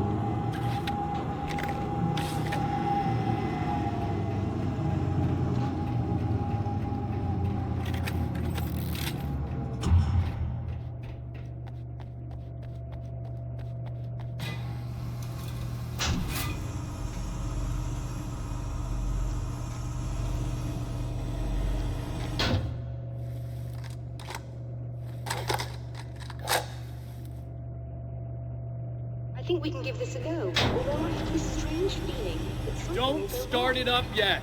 There's a problem with the coolant system. Yes, that's right. I remember. All right, let me think. If they're sabotaging it, they'll be at the primary coolant pipe outside.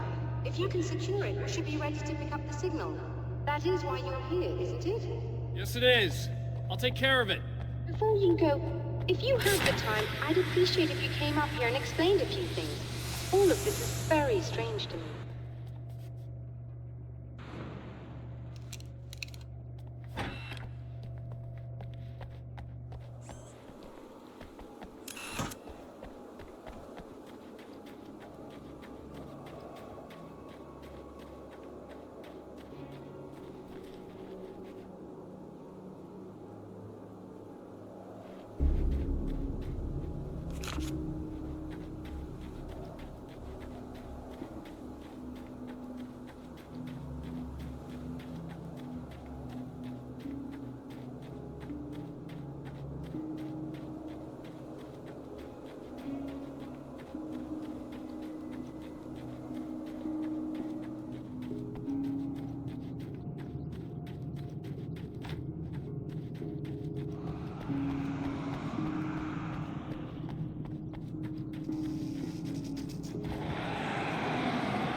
to turn on the lights and secure the area that way. All right. I'll start looking for the signal. Please, heads out.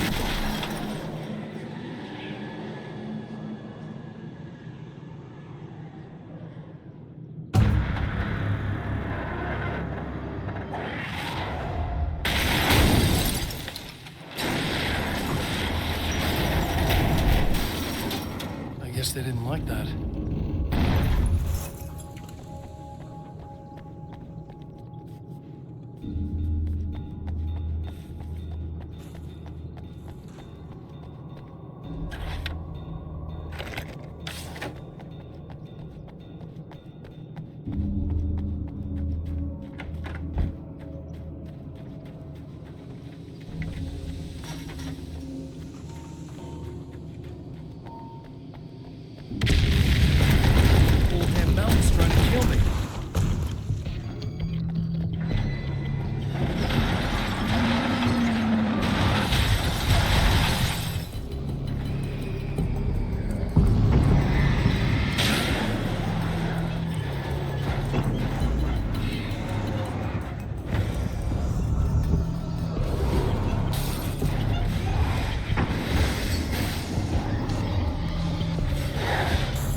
Did I not make it?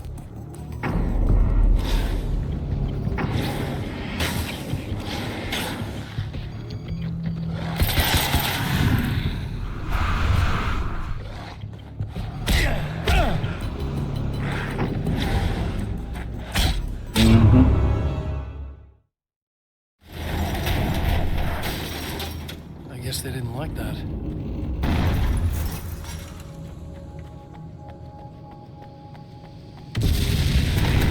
Old damn mountain's trying to kill me.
Find the signal? Yes. I don't think it's quite the same thing we had, the last time. Still, we're definitely picking it up. Are we getting the complete signal now? I'm afraid not. Take a look at it yourself. I'm printing out a hard copy now. I'd like to ask you a question or two before that, though. If you don't mind. What's on your mind, Doctor? Most people would find these events extremely disturbing, provided that they survive these creatures, that is. You seem to be quite adept at dealing with the situation. Why is that? Yes, I was involved in... It's a complex story. I was in this small town, and a horrible thing from another dimension kidnapped my wife and manipulated me into writing this horror story that came true. I learned to fight it with light, and I managed to contain it and free my wife. But I was trapped in its world. Are you serious? Absolutely. So, I'm used to reality working in strange or even impossible ways. And I fought these things, not exactly like this, but close enough for a good while now. Of course, I have certain advantages. Was there anything else? What did you mean when you said you have advantages? At the risk of sounding like a lunatic, reality is much more fluid than people think. It can be influenced. I didn't take you for a mystic. I'm not. I'm a writer. And under certain conditions, I can, for lack of a better word, rewrite reality. Change things. That's absurd. But it works. Assuming I believe this, why don't you simply, I don't know, write yourself some superpowers? It's not quite that simple. You need to follow certain laws of drama, I suppose. You need to think about consistency and symbolism. Often what you write isn't anywhere near as important as what you imply. There are things out there that will take advantage of your mistakes. You really believe in this? Don't look at me like that. You've experienced some of this yourself. I will gladly admit that something exceedingly strange is going on. But this idea that you're somehow altering reality with your writing is ridiculous. You're essentially saying you're controlling my actions. Leaving aside the rational arguments against this, what gives you the right? Well, it's more like having a destiny. A path you're on. You're not aware of it, but there it is. If somebody changes it, what difference does it make? It's what every writer does. If you write something that affects one of the characters, they don't really know about that. I'm not a character. Are you saying that it's all right to take advantage of someone if they aren't aware of it? Look, all I meant was that if you're genuinely making all your own decisions, and those decisions lead to whatever destiny you have, what practical difference does it make? I suppose that depends on whether our destinies are determined by things like physics and probabilities, or natural reality, which is presumably neutral and impartial, or by some kind of an intelligence. If it's the latter, that intelligence makes choices based on some criteria. If we suffer as a result of those choices, there's a moral and ethical element involved, regardless of whether we're aware of its manipulations. Wouldn't you agree? You're taking this very well. I thought you'd be hangry. I suppose I would be if I thought you could actually do this.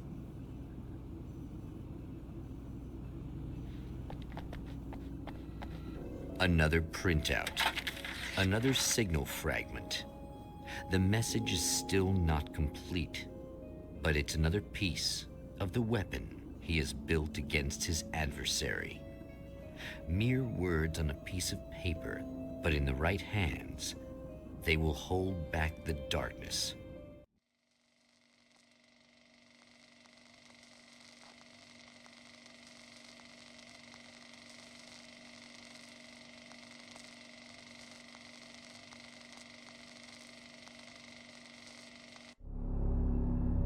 The last time the man came to the drive-in, it did not end well. He hopes to avoid that fate this time. He hopes that what he has brought with him to this place is enough.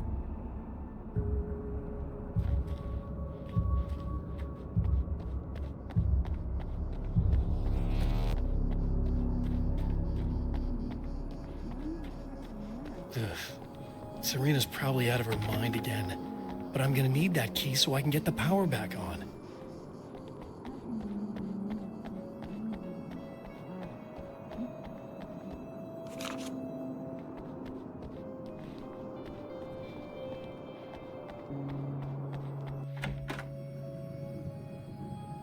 You again? I'm really just here to get the key so I can get the power back on.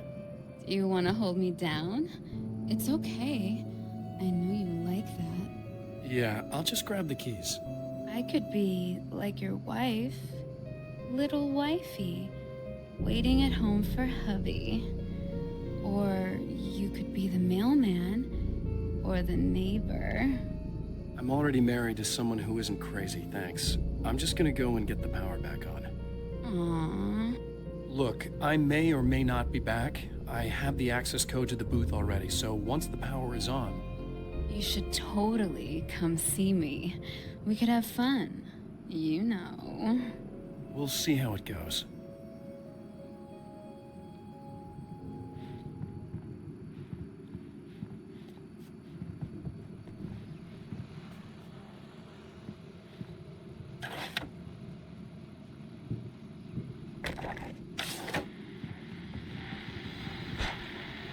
I was about to do the weather, but I see we have a caller.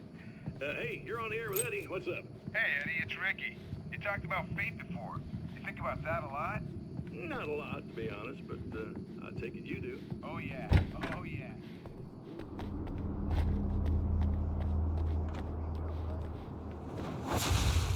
Are you getting it yet, genius?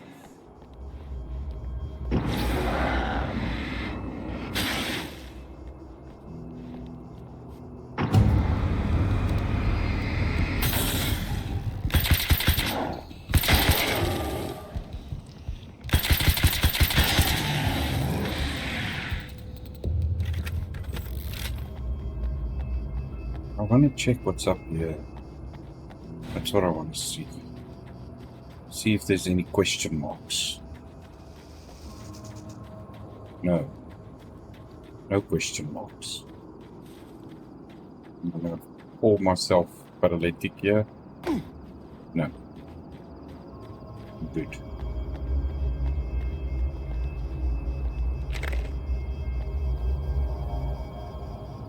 Yeah. Shotgun. I'm still good with what I have, I think. Save over here. Get a piece. You never freaking know. Until you check.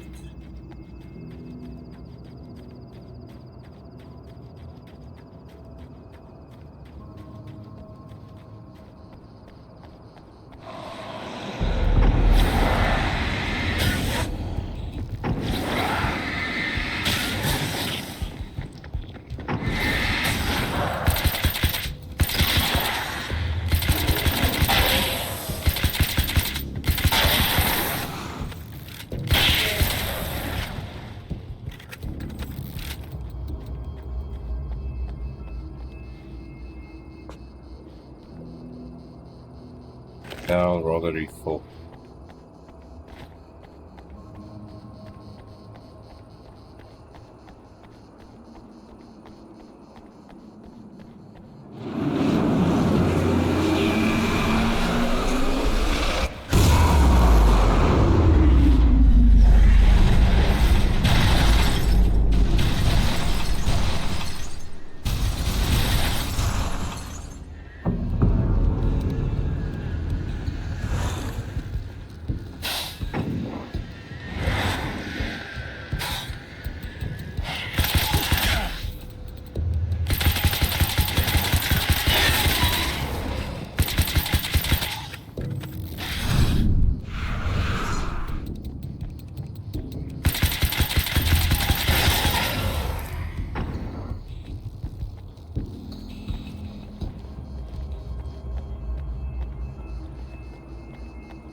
I want to talk about Alice.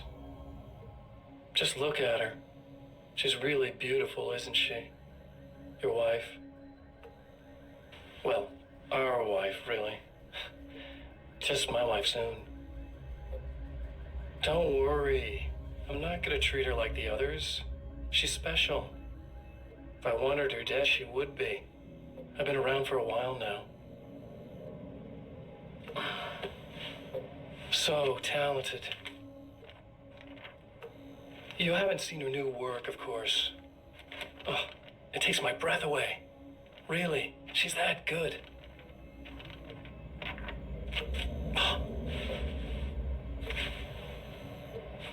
Did you know that I've got a wedding ring, too? We're that similar. She's seen me a couple times, you know. I've let her catch glimpses. She thinks she's imagining things, of course. She thinks you're dead. It might as well be. I mean, even if you manage to keep surviving, you'll be in my trap forever. So I'll go to her. It'll be an amazing moment. Oh my God, you're alive. I'll be the good, loving husband for as long as I can stand it. She'll love it. And then, one day, somehow, it'll happen. Maybe I'll slip up, she spots something, or maybe she just starts running her mouth. And then, I'll do it.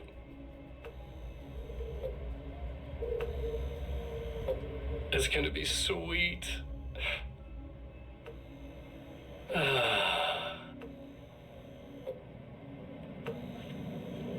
My darling wife.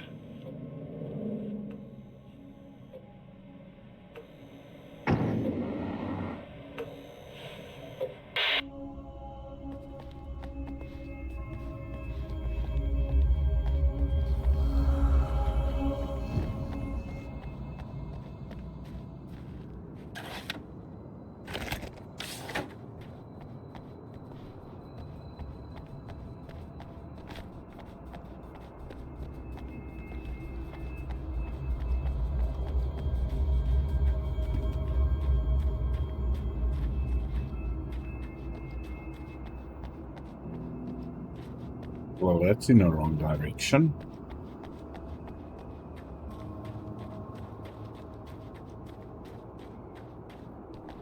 Oh. See something. Where did it go?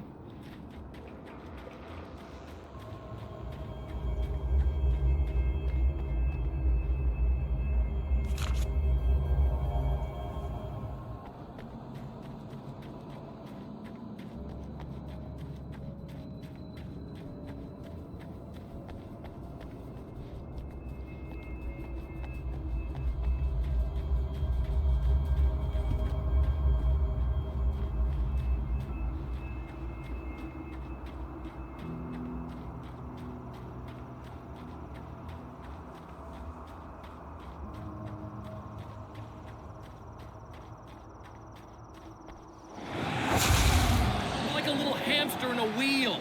Go ahead and keep running for all the good it'll do you.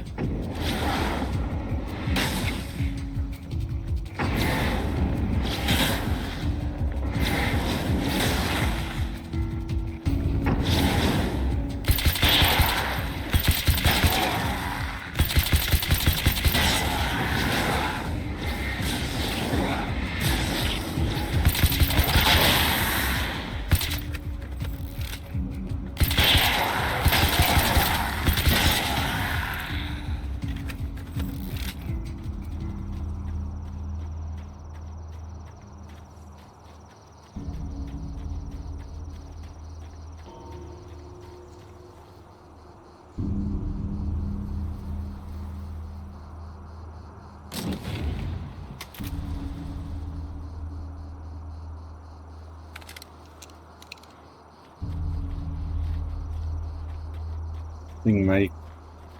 Yeah, wait. That thing can shoot through a lot of stuff. How much ammo does it have? It says 25. One at a time, though. I don't know. Let's see. This takes too long to load.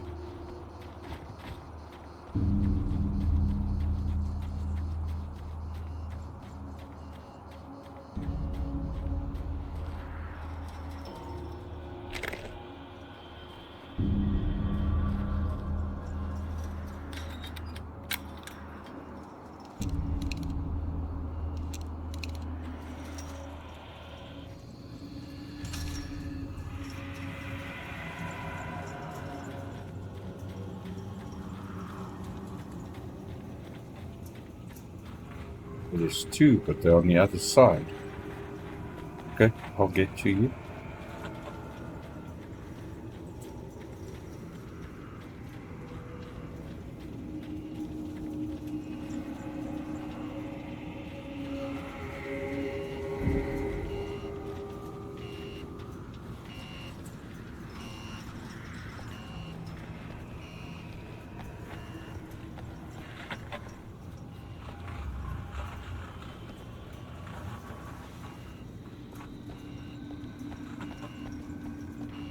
What am I doing?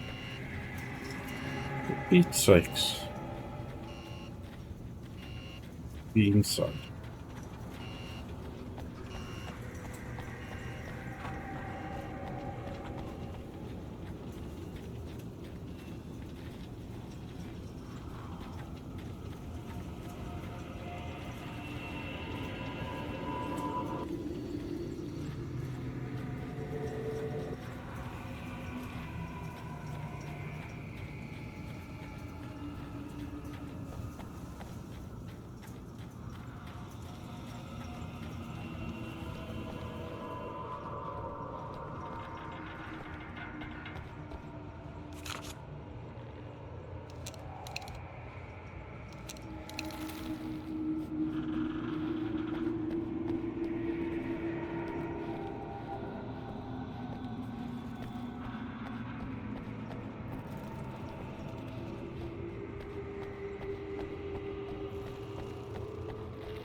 Try it.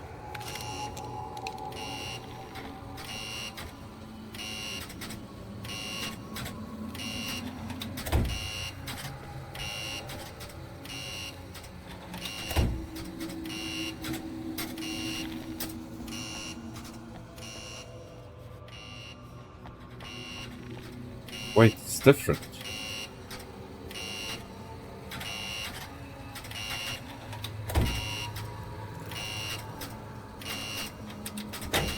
Why is it different?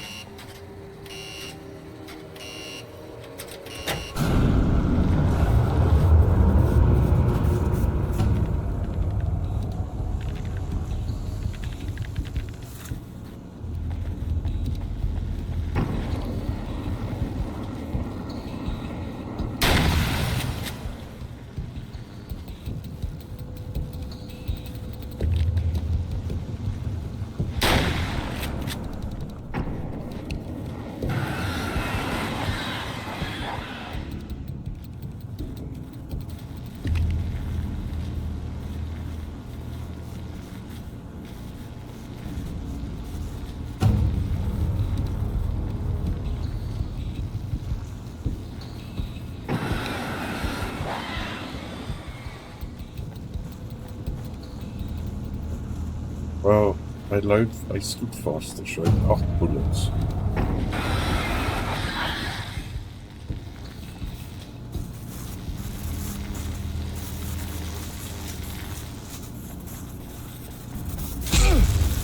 Hey man, find me. To go out again. So let's save here. But if I save, something's wrong.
Where there was two. Or maybe not. Where am I going? Door. If you die, you lose. If you quit, you lose. If you make it to the end of the loop, you still lose. Sucker.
Can I save?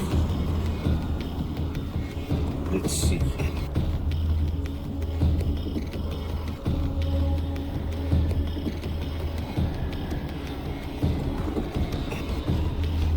Just in case.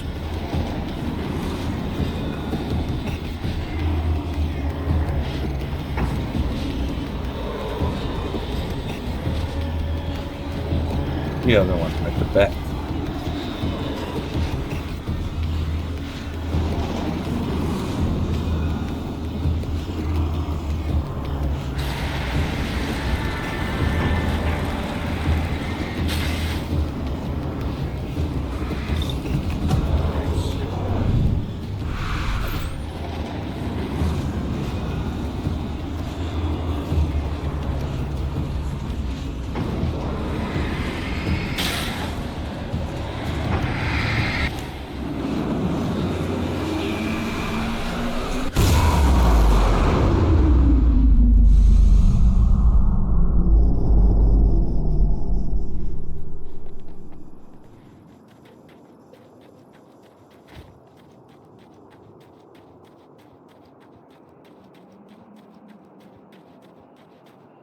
see.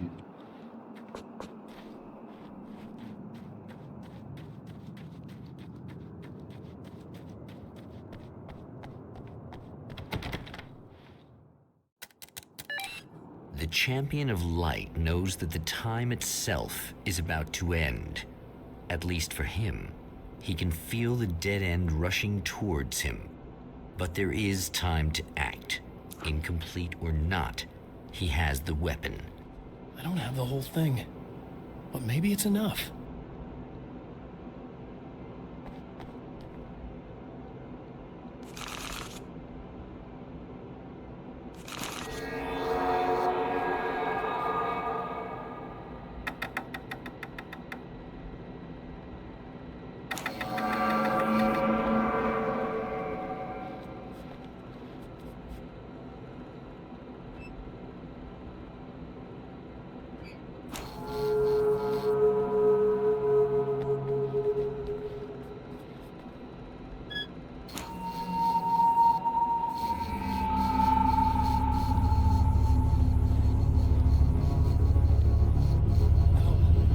Enough!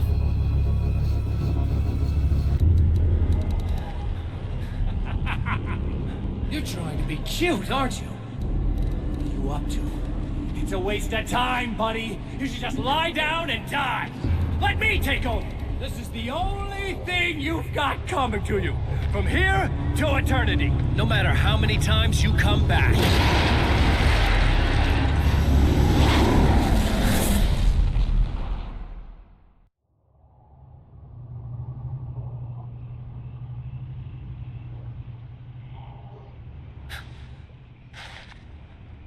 Time folds back on itself. Again, his senses scream as the very impossibility of what is happening assaults them. But the Champion of Light endures.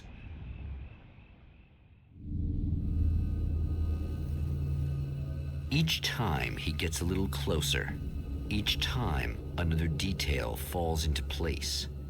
Now, the trap works against the Herald of Darkness.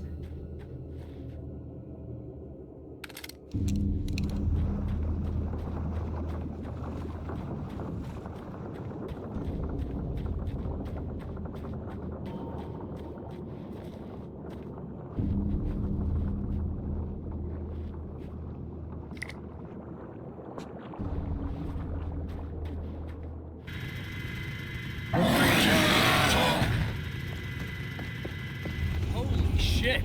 What are you, the King Hillbilly?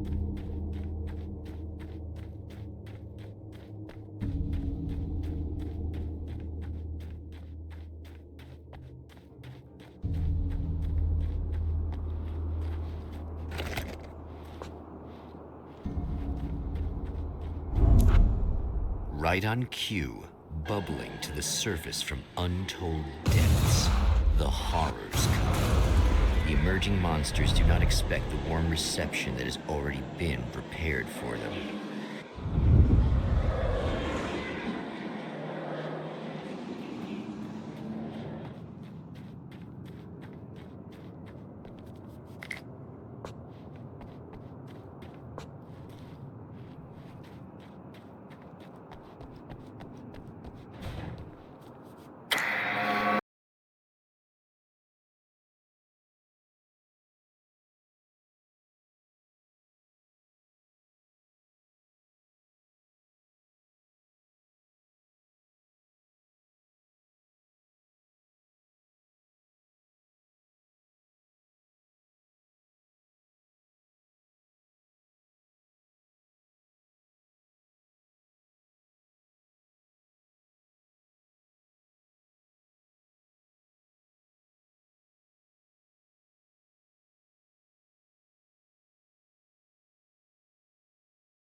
saving Emma.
So I've been thinking about Barry. I don't know what to do about him yet. I mean, I'm not gonna keep him around, that's for sure. Al? Ugh, little parasite. Your best friend. Really? That's the best you can do.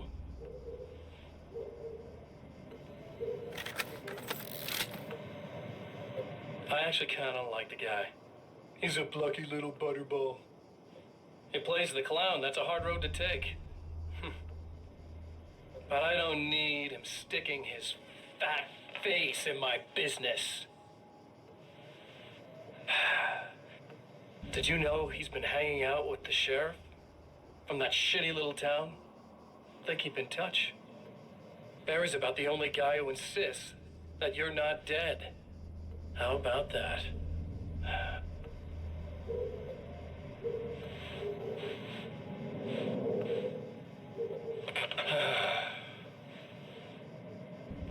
I might keep him alive for a while. Just to see him go to pieces when I fire his ass. Yeah. Yeah.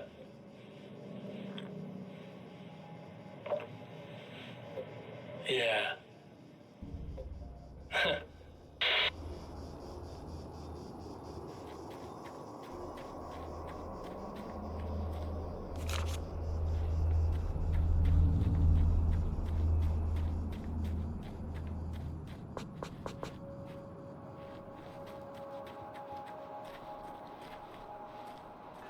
Is it bad that this time I just went, oh, he's gonna be right along to save my ass? Not as long as I show up, I guess.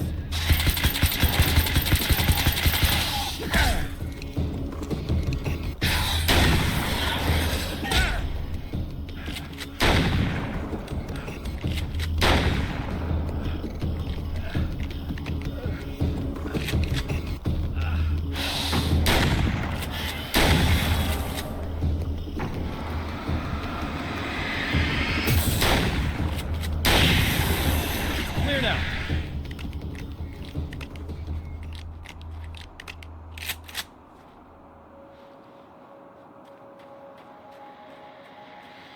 Well, art lovers, are you feeling neglected? You shouldn't. You know Eddie Rodman's got love for you, which is why I actually hauled myself out of bed before noon, just so I could record an interview for your pleasure. Enjoy. Now, as I'm sure you all know.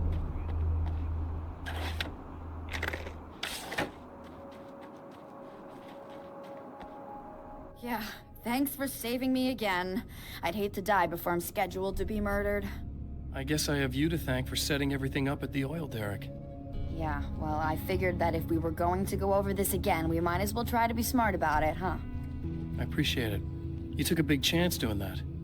You okay? What do you think? I've died twice.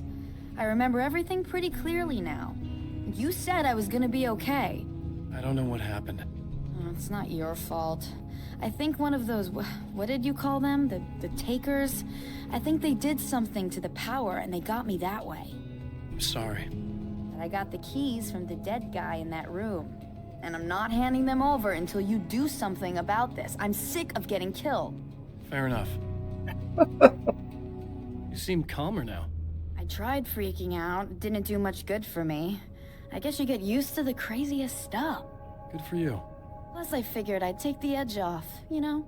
Mm-hmm. Those herbal supplements are pretty good, huh? Oh, yeah. I wanted to try to explain things to you now since you're calmer, but maybe this isn't the best time after all. Oh, shit, yeah. Better not get all metaphysical on me now. Seriously, I'm like 2 sentences away from thinking how we could all be like atoms on God's skin or something. Or figments of somebody's imagination? Wow. I'm just gonna try to chill out and not think about that or getting murdered or anything, if you're cool with that. Gotcha. It's funny, Emma. Okay. Here's my life. I did refill, and there was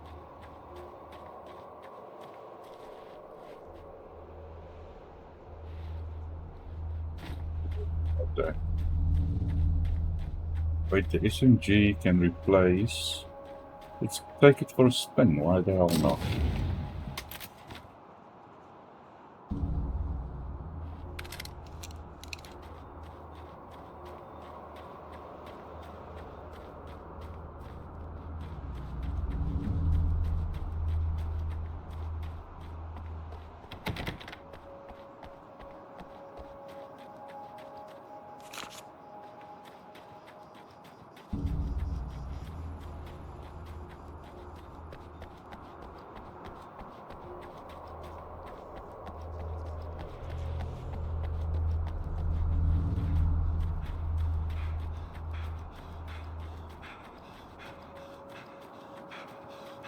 Pretty sure I saw. Yes, I did.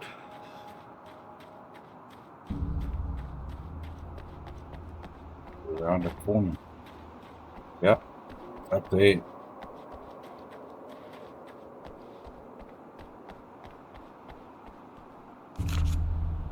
Good.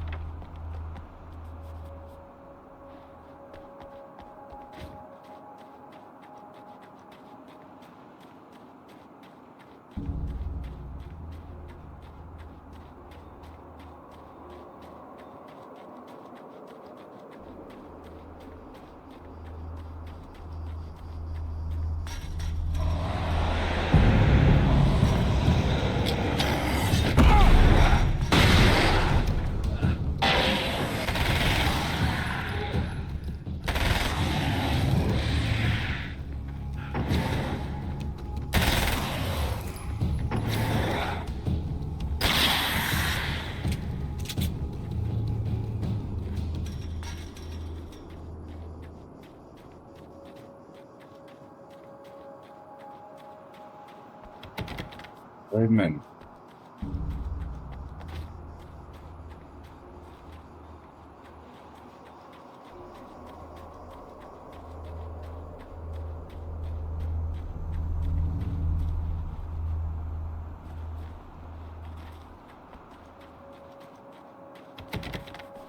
What the hell?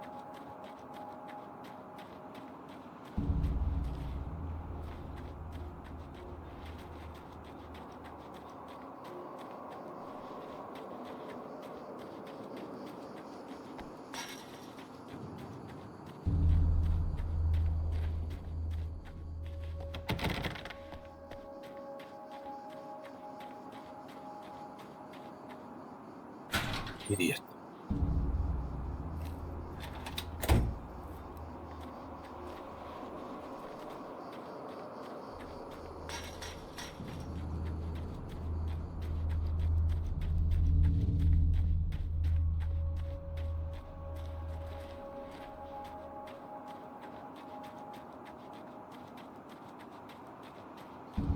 And this, good.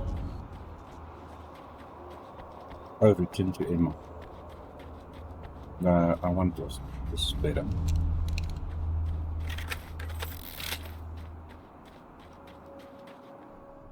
Okay. I really don't think they can get to the power now. Thank you. That's a relief. Here's the keys that you needed. Thank you. Hey, I have to tell you, at the diner, I went there with him. The guy who looks like you, okay? I know I said that I didn't. Yeah, I figured.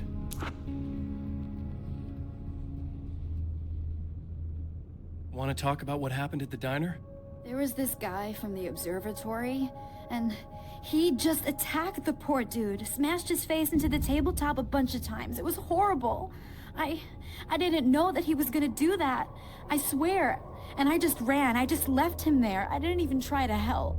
There was nothing you could have done. It's not your fault.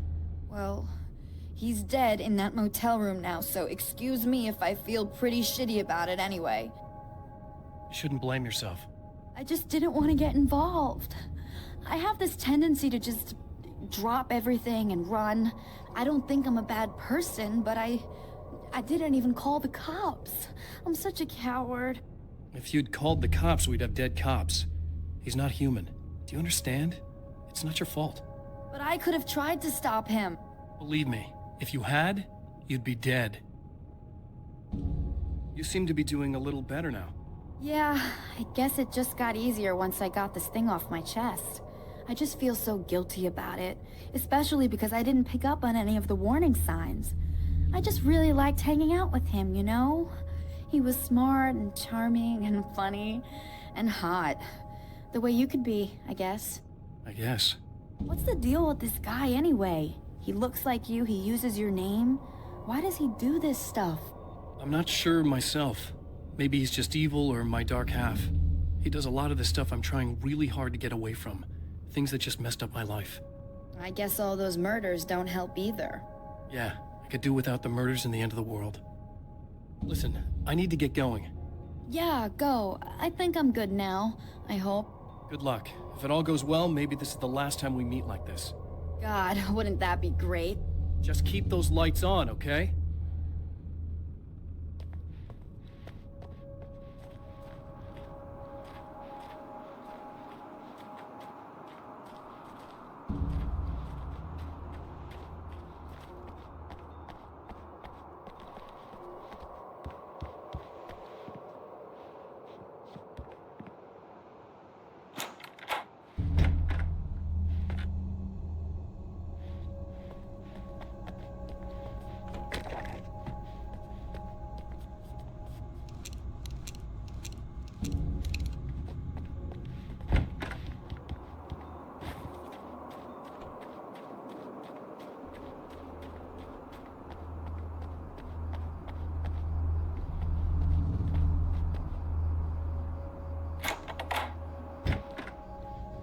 Not yet.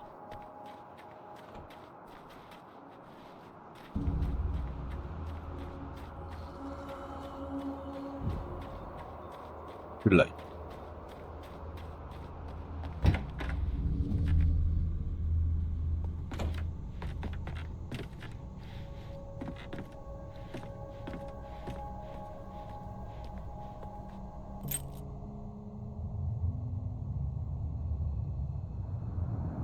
The fate of countless individuals hangs in the balance, threatened by the machinations of the Herald of Darkness. And yet, for a moment, the Champion of Light breathes a little easier. He has saved one life. For this moment, it is enough. And soon, perhaps, he can put an end to this.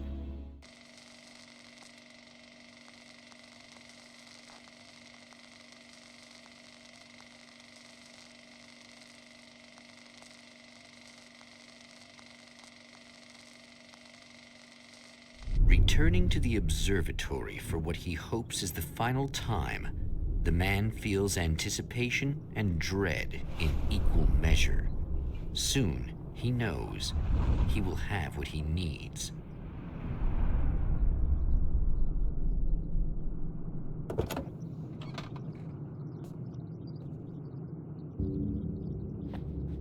Hello, I was expecting you. I've already taken care of the imaging array, but you should still look into securing the primary coolant flow. With some luck, you may be able to light the area before these things even show up.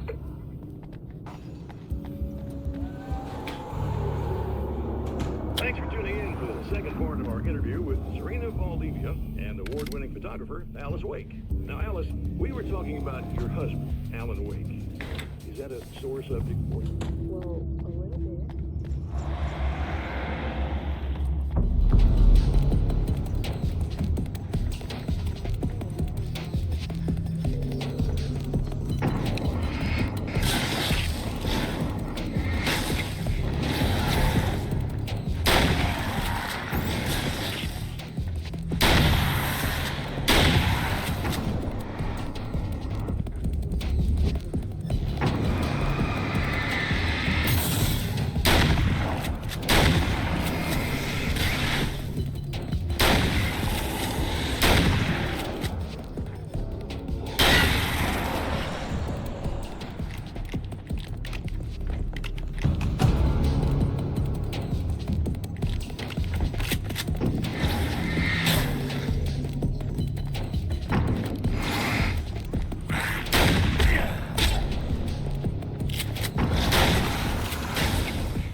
Very good. I believe we're ready to look into the sky. Right there, Doctor.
Met.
This is what you look like. Does that bother you? I bet it does. I'm not just wearing your face, you know. It goes a lot deeper than that. There's a lot of you and me. All the best parts. At first, I was just an idea. But they kept telling all those stories about you. You already had that rep. And then you disappeared mysteriously. And then the stories about bad, crazy Alan Wake came true. And here I am. That's the best part, isn't it? When that happens, you can always count on Cauldron Lake.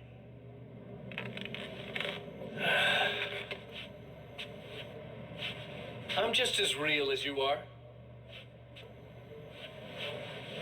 And I'm the improved version. No fears, no doubt, no weaknesses, no self-deception here. I don't let anything drag me down.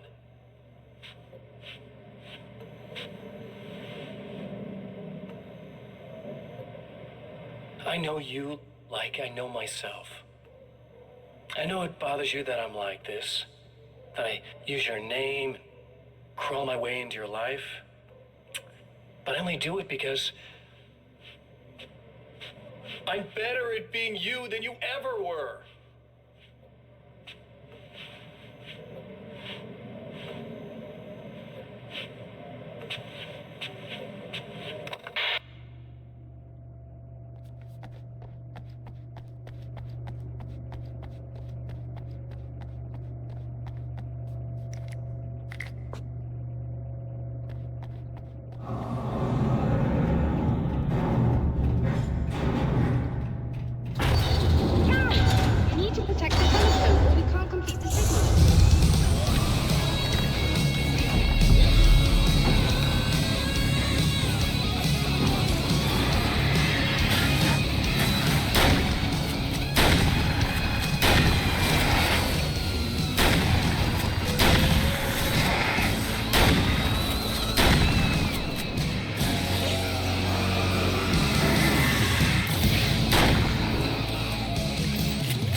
Damn, that was close. Yes, that was close. There, I have it. But I wish these things would stop blatantly violating the rules of physics in my observatory. That's just rude. Are you alright? I'll live. Glad. I'll send the lift down to you. I remember our previous encounters very clearly now. But technically, if this really is a loop in time, we've never met before. I don't know why our awareness persists, but it's bloody fascinating.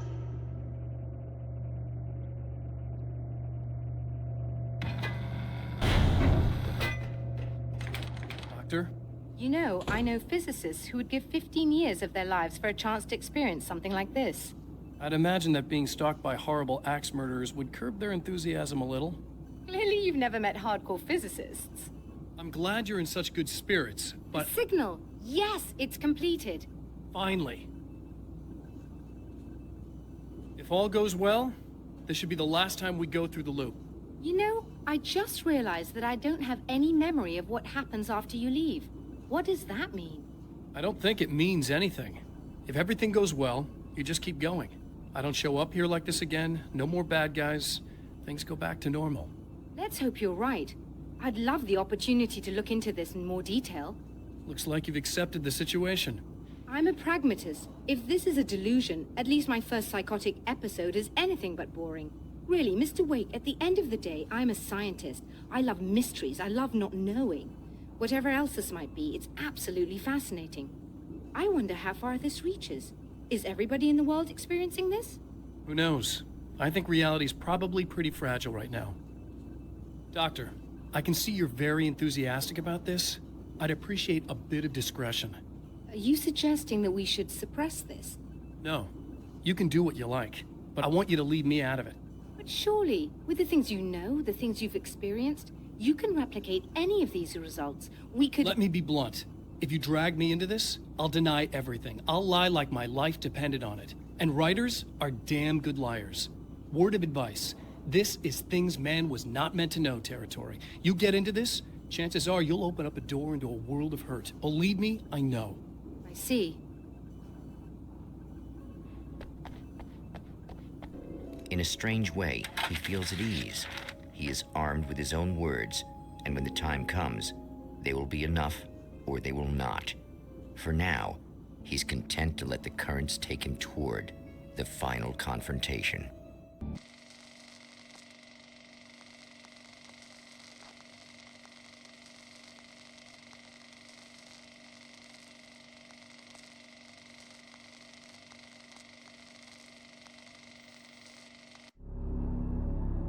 Once more, we return to the drive-in.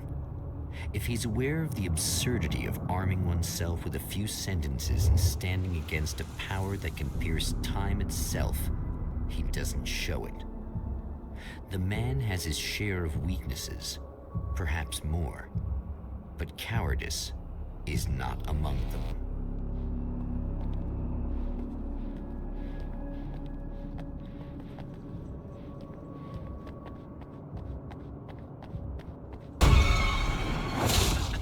Oh, you got yourself a little plan, do you?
This was rough.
Why is this different?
Okay, it's fine.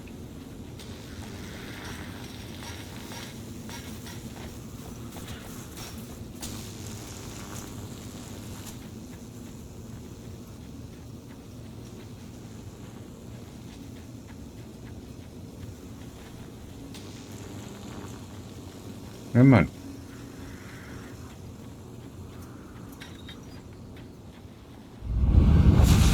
You're never always getting does out of this. this, Wake. Never.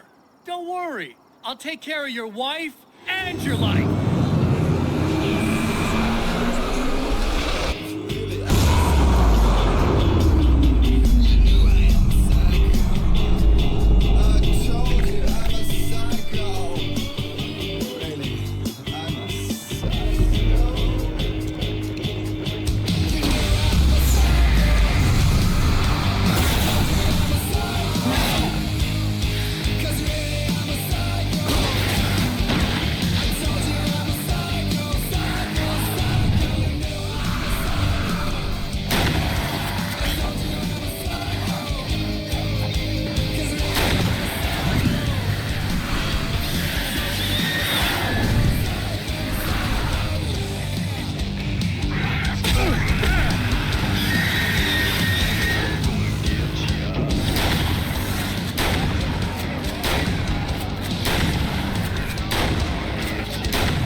I don't know what you think you're doing, but I'll send you right back to the beginning.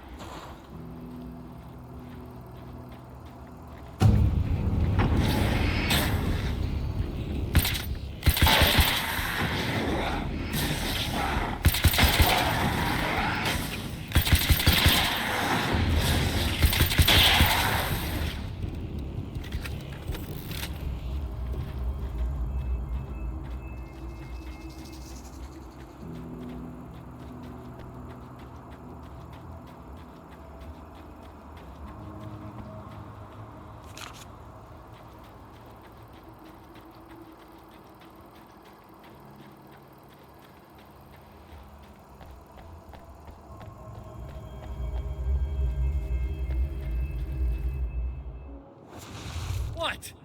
You think whatever it is you're gonna do is gonna make a difference? This'll end up just like before!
Okay.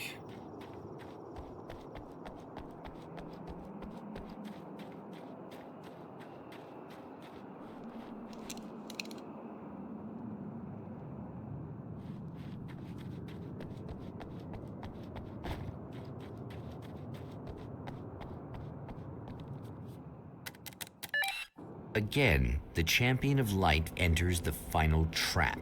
The new reality is almost here. All he needs to do is change the details of the scene, push it past the breaking point, and the rest will snap into place.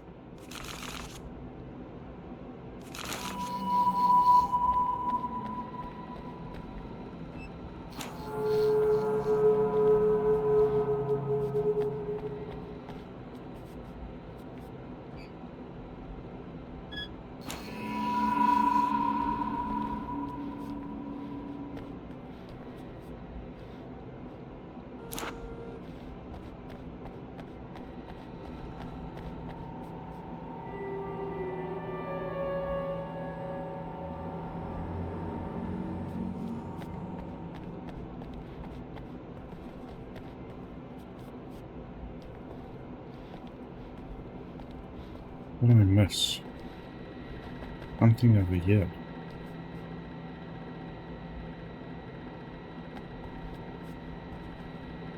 Of course.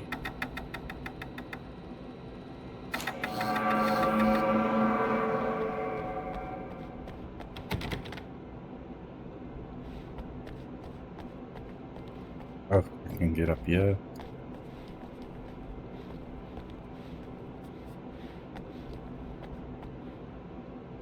This one.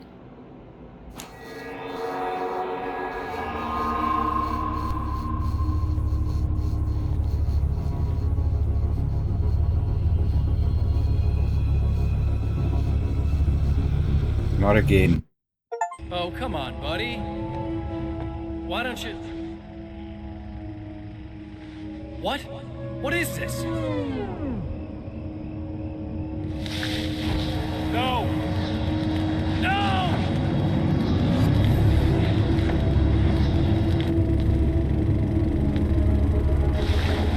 You can't do this! All I did was take the things you've always wanted and never had the balls to go for. It's my turn now. It's my life. It's my life.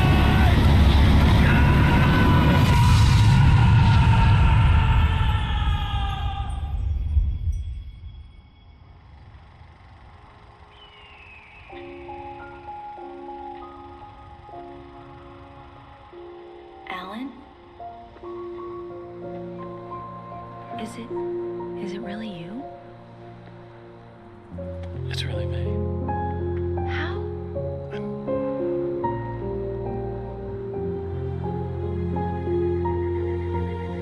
I love you. I love you.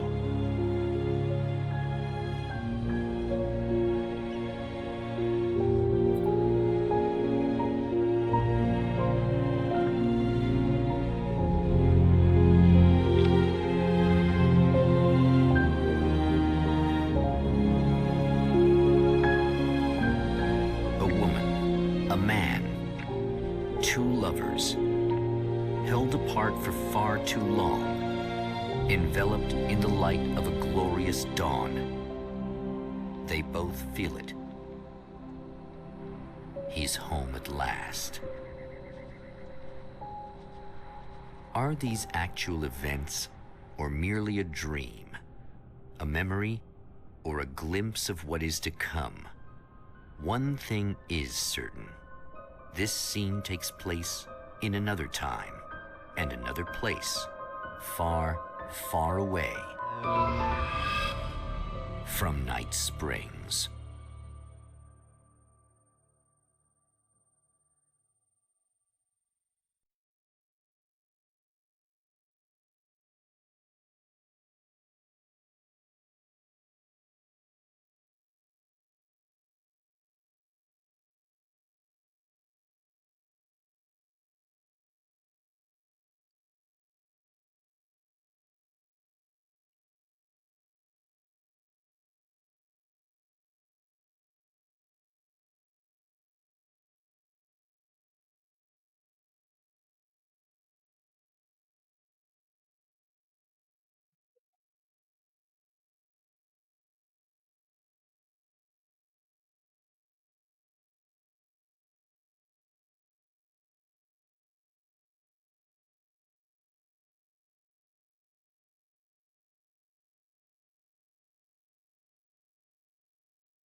Al?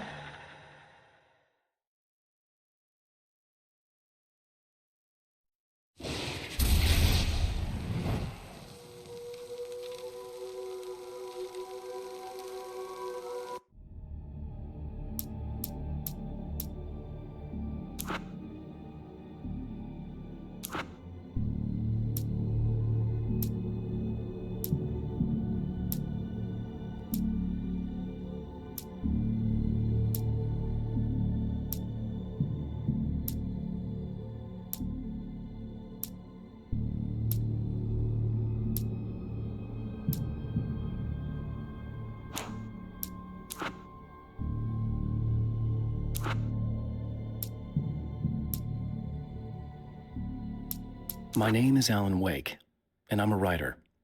I didn't become one overnight. Like most writers, I struggled with it. A short story here, an article there. Then I got lucky and spent a year as a staff writer on the Night Springs TV show. It wasn't the great American novel of my fantasies, but it taught me discipline and craft, and the difference between wanting to be a writer and actually writing.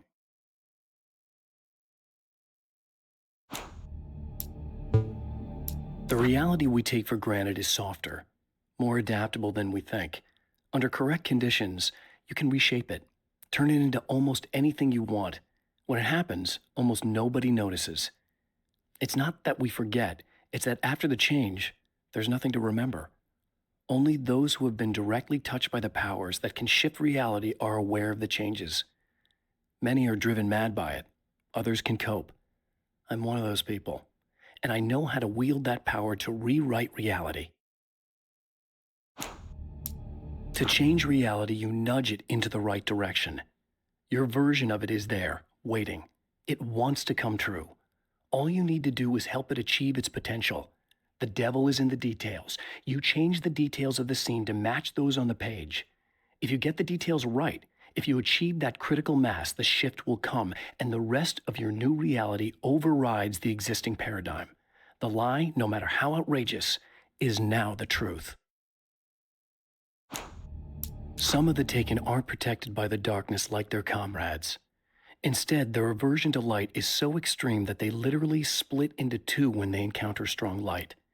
It leaves the two halves weaker, but of course, there's strength in numbers. It's a disturbing development. The dark presence I faced 2 years ago was powerful, but it didn't have much in the way of imagination. Clearly, the same cannot be said of Mr.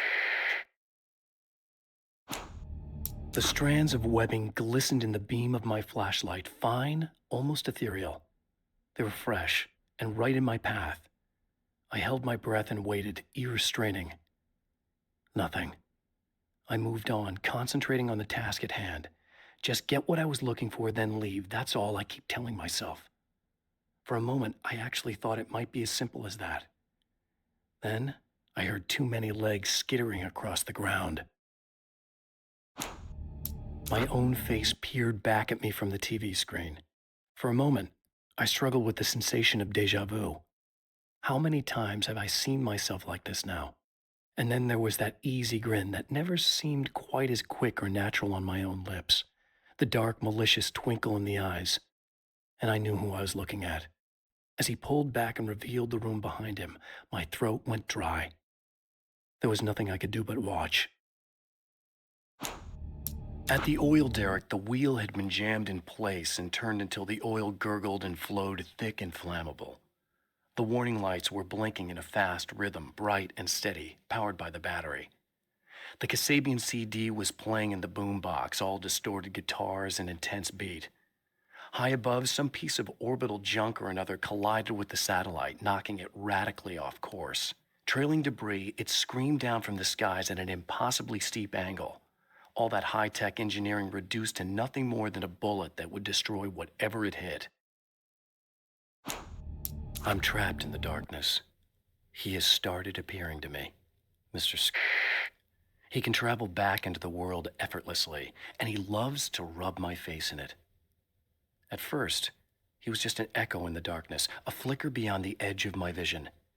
Now he started showing himself, getting bolder all the time, telling me what a great time he's having in the world while I'm stuck here, and what he plans to do, especially to Alice. all the moves I have left are dangerous and desperate. I have no choice. I have to hunt him. I know that when I arrive, the clarity of vision I have now may disappear. I've made my plans. I prepared for this, but I know the transition from the dark place will be hard on me, and not just physically. It may affect my mind, my memory. These pages should help me remember and focus. That's worked for me before. Even if that fails, I think I will be able to trust my instincts. I'm navigating my own story. I'm hoping I'll know where to go and what to do, even if the details elude me. I don't make friends easily. I know plenty of people, but I don't let most of them close. I've known Barry Wheeler ever since we were little boys. We had the time of our lives. I'd get us in trouble, and he'd talk us out of it. Things haven't changed that much now that we're grown-ups. He's the most loyal and dependable person I've ever met, and all the things that count anyway. You could call him a weasel, and you wouldn't be entirely wrong. You could call him a clown, and I would reluctantly agree. But he has never let me down. Alice and Barry, my wife and my best friend, are easily the two most important people in my life, and they've never really gotten along with each other. I suppose both of them resent the other's intrusions into what they considered their domain. After I was gone, they maintained an uneasy truce. My book stayed in print, still selling, the licensing machine churned away. She was my wife and controlled the intellectual property. He was my agent and took care of the business. I wish they found more common ground than that. Night Springs doesn't exist. It's a fictional town from the TV show I used to work on. It was Any Place USA, a place we used as a backdrop for whatever strange story we had that week. One of the stories I wrote for the show involved a man, the champion of light, fighting his evil double, the herald of darkness. It was something I'd written back in the real world, something I had a link to, a framework I could build on. I had adapted it into a new story. This story. Now Night Springs is in Arizona, although not for long. It's in Arizona because whatever the town that has become Night Springs is really called is located near one of the thin, worn places in the world where dreams and reality flow together and life is always a little strange. Perfect analogy for Night Springs. I can't return to the real world. I've tried, but I'm operating on dream logic, forcing the door open a crack so I can slip through. I can enter the strange little town of Night Springs. All I did was put it in Arizona for one night. In Bright Falls, I was constantly under attack by birds that were more shadow than flesh and feathers. But this is an evolution. Some of the Taken were actually capable of turning into a flock of birds to escape my attacks and turning back into human form to make surprise attacks.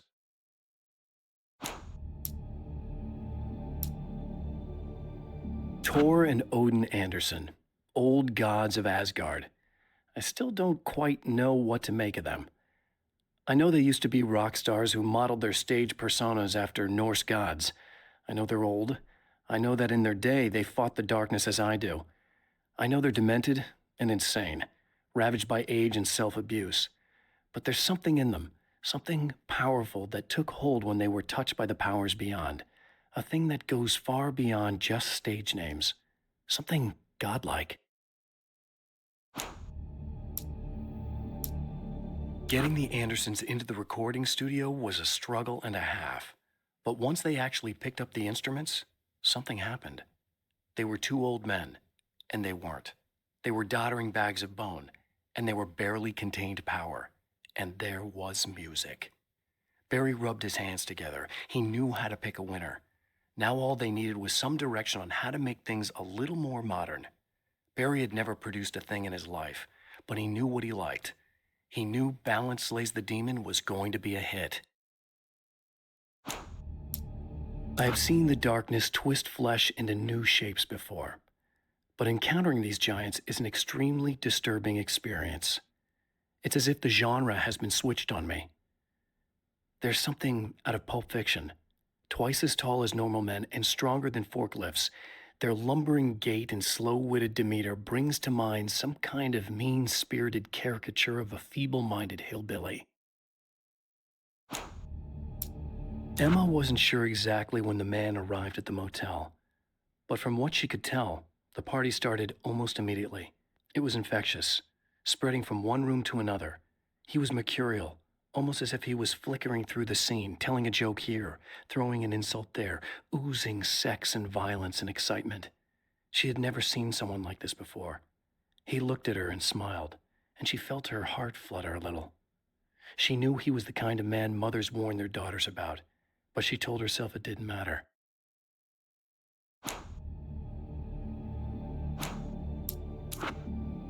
As a storyteller, my first real love was crime. And it was in that genre that I finished my first novel, starring the perpetually miserable Alex Casey, whose entire life was a wound that never healed. The books sold as fast as they hit the shelves. I wrote 5 more Alex Casey books, and they all were bestsellers. I became rich. I became famous. Success brought pressure, and I didn't handle it very well. The pressure of success got to me. My wife Alice was the sole thing in my life that anchored me. Suddenly it wasn't enough. I couldn't write anymore. I distracted myself with wild parties and whatever trouble I could scare up. I wallowed in the drama of my life, sure that Alice would stick with me even though she didn't sign up to be the lifeline of a tortured artist. It was my dumb luck she's not the type to give up. I've seen the enemy, and it's me. I've faced dark horrors before, things that live in the unimaginable pressures of the world beyond our own. Sometimes they masquerade as humans. That's what ultimately lurks inside Mr. He's every mean-spirited tabloid story about me, an evil caricature, a creature formed in that vague territory of misconceptions, half-truths, and the dark imagination of people who heard a story about me. An urban legend made flesh, a serial killer, my dark half, brought to life by the power of Cauldron Lake. I've carried a flashlight and a gun for so long that I feel naked without either. It's all too often that I need them. The darkness protects the taken. Shadows crawl over their forms like living things, protecting them from harm. Blows that would injure or kill a human outright mean nothing to them as long as the darkness persists. But light makes them vulnerable. Light burns the shadows away. The darkness that drives them is still in them, but now they're vulnerable. Flashlight and gun. Sometimes it feels they're all I have left. The spiders aren't really the work of the enemy. They're a side effect, a part of the dark place's less significant fauna that has managed to slip through the opening I made when I arrived. Less an animal than an idea that has assumed the form of an animal. Makes them no less dangerous, but at least they're a little easier to deal with. The darkness doesn't protect them like the Taken, and thus they can be destroyed by either light or bullets right away. The atmosphere in the projection booth at the drive-in was charged, almost unreal. Despite that, the air felt cool and refreshing this late at night. It'd been a hot day. The summer was nearing its end, but it wasn't over yet. The darkness rose from the depths of Cauldron Lake and took Alice. It needed words. It needed me to write its way into our world. She was leverage, a hostage. I complied, but with a twist. I put in a loophole that gave me a chance to fight back. I was hunted by shadowy enemies, but I faced the darkness. I fought it with light. I drove it back. I saved Alice, but it came with a cost. I was trapped in the dark place below Cauldron Lake. Stories come naturally to us. We can't help it. There are many different worlds, many competing realities within our heads, fueled by books, television, even barely remembered childhood tales. There's an endless supply of fictional concepts more familiar to us than anything or anyone real. We have a far greater connection to the fictional characters we know and love than the random people we pass on the street. Our destinies and inspirations are shaped by lies, myths, and fables. There are places where our world is worn thin and another reality brushes against ours. One such site is Cauldron Lake near Bright Falls, Washington. But there are others. That other reality is dark, vast, and malleable, always in flux. In its depths dwell vast forces and alien energies. They're dangerous. But in one of these places, if you know how, you can channel the power of that place and use it to shape reality. The Taken may well be the tool the darkness favors over any other. At some point, they used to be human, but whatever humanity they once had is long gone. Now they're just shells covered and filled by darkness. The Taken Mr. throws at me are more grotesque and varied than the ones I first encountered in Bright Falls. But I know how to deal with them. I'd be lying if I said they don't frighten me. But I've survived worse. I can't let them stop me. When Dr. Rachel Meadows got the call from Michael, telling her to hurry to the observatory, she didn't waste any time. It had been a nice party. She'd had a good time, but her social life would always play second fiddle to the mysteries of space. Michael never showed up, of course. He pulled over at the wrong rest stop. She never even thought about him at the time. The phenomenon in the sky above her was too fascinating. The film noir poster reminded me of Alex Casey, the detective's cool exterior never cracking even with the gun pointed in his face. In the back room, all the lights had been turned off, except for the lone spotlight which illuminated the bright red fire extinguisher on the wall.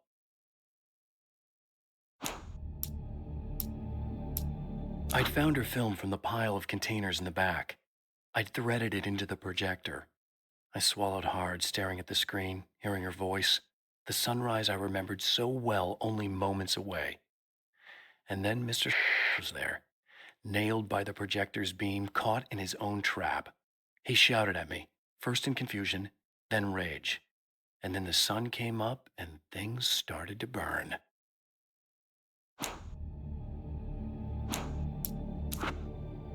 My writer's block got worse. I didn't sleep much anymore. My life with Alice seemed like a constant fight. I was a wreck. Alice took steps. She booked a vacation in Bright Falls, a small town in Washington. It was supposed to be a chance to break out of the cycle I was in. She didn't know about the darkness in Cauldron Lake. Alice, my wife, the best thing that ever happened to me. She smiles and the darkness lifts. For her, I've tried things I otherwise never would. I've never really minded if it's made me feel like a fool. She's a photographer, and the world she sees through her lenses is unique and beautiful. She has the vision. She sees things others don't and knows how to make them visible to everybody. She did it with me, too. She teased out things I was only vaguely aware of. She always saw me in the best possible light. It's been 2 years since I came here. Being that long without Alice breaks my heart, and I know it broke hers. I know she thinks I'm dead. How could I blame her for that? It would be a crime to pretend that she owes me anything. She took all the stupid, self-indulgent bullshit I brought into her life and still stood by me. Still loved me. It's no betrayal. But I'm a better person now than I used to be. I want to be that person with her. The car seemed to sail through the crisp mountain air in slow motion, spinning around one axis almost lazily. The moment was hypnotic. Then it struck the pipeline in a shower of sparks, the impact turning the windshield into a burst of safety glass. As it hit the ground, I snapped out of my reverie. The car was rolling downhill, slowing down as every bump killed momentum but still coming. The fence wouldn't be enough to stop it. The dark place is utterly hostile to human life. It eats at your mind, wants you to succumb to madness. Your own thoughts can turn against you. Every shadow conceals a threat that attacks at the slightest sign of weakness. You're under endless assault. Every day is a struggle for survival. But I've learned to take care of myself. I focus on Alice, our life together, my need to be with her. That takes me a long way in the dark place. As long as I have my gun and the flashlight. It's obvious that for all his power, Mr. is an agent of another greater being. The dark place he came from is full of terrible alien intelligences, dark presences, and none of them should be let loose in our world. He serves one of them. He'll open the way for them if I don't stop him. But he'll do more. He'll take over my life. He already has my face. He already uses my name. He'll become Alan Wake in every way imaginable and corrupt everything, unless I can stop him. To change the world, you must craft a blueprint for the new reality. Any work of art will do, as long as it's a genuine act of creation. That's what the energies of the dark place respond to. The results may be subtle and perplexing, or far-ranging and momentous.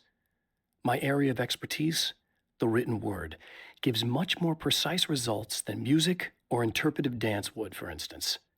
But words can be extremely dangerous. What you define may become reality, but so can that which you imply, even if you don't realize you're doing so. For Serena Valdivia, burning the midnight oil was more of an exception than a rule. A procrastinator and a perfectionist, she often worked when she wouldn't be disturbed. Tonight was especially important. The film festival would open tomorrow, and there was still so much to sort out. It wasn't that the work hadn't been done. She just didn't feel like she had completely mastered everything yet. When the dark man's eyes suddenly locked into Serena's, she flushed hot. They ignited a black fire in her. He was talking. He wanted the power turned off. He said something about the projector booth. She hooked a finger under his belt buckle. He grabbed a hold of her throat and twisted until it hurt. Somewhere deep inside, a part of her screamed in paralyzed horror, but the moan that escaped from her throat had no panic in it. "Pay attention," he said. "Business first." His eyes glittered shamelessly. Hers did too.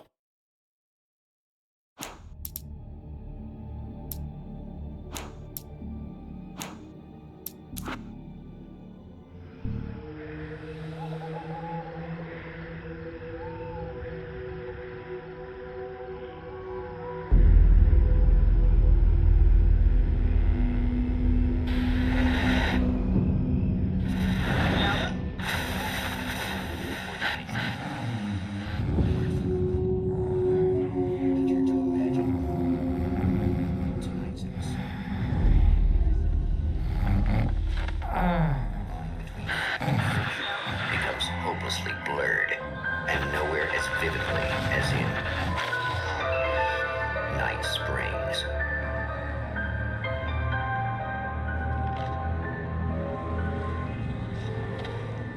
The man before you is a champion of light.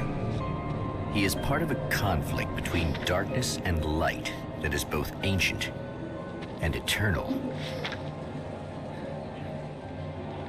He is chasing a dangerous quarry, the Herald of Darkness. His evil doppelganger, known only as Mr. Scratch.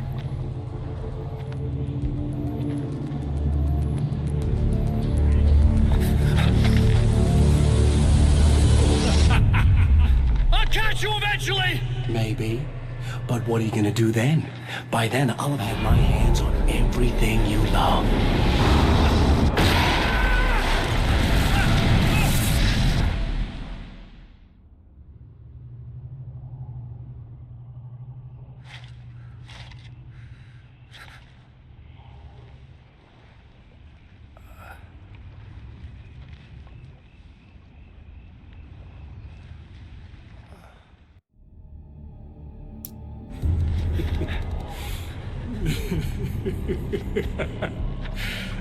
You've been up to something, haven't you? Too bad it's not gonna do any good. I'm a better you than you ever will be! And I've got all the time in the world. Everything you've got's going to be mine. Your life. Your wife! What are you gonna do about it? The sun's never coming up now. I can keep this up forever. Show yourself! Whatever you say, buddy!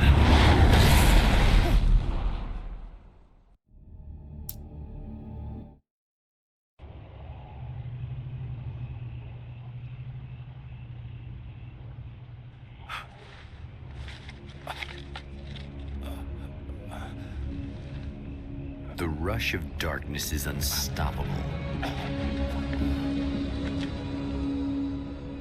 Time itself twists and tears, sweeping the champion of light back with its dark currents.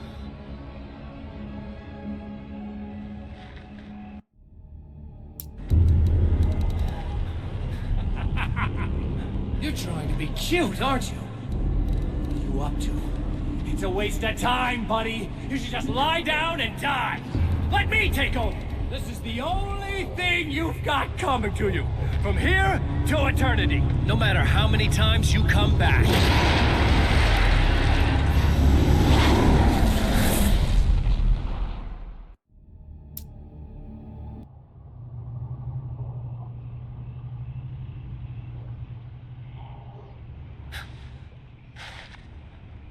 Time folds back on itself.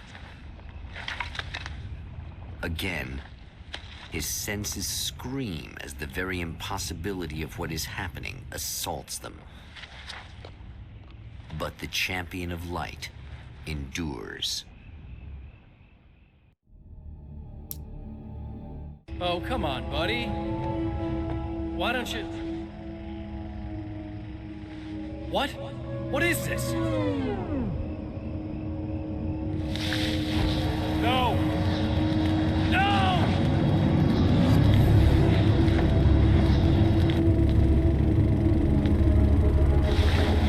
You can't do this!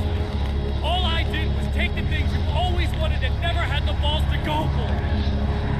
It's my turn now. It's my life. It's my life.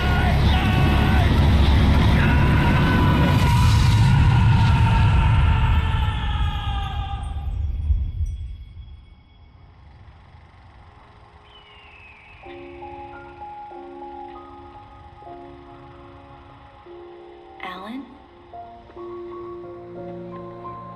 Is it really you? It's really me. How?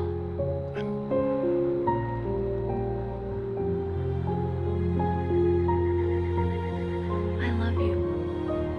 I love you.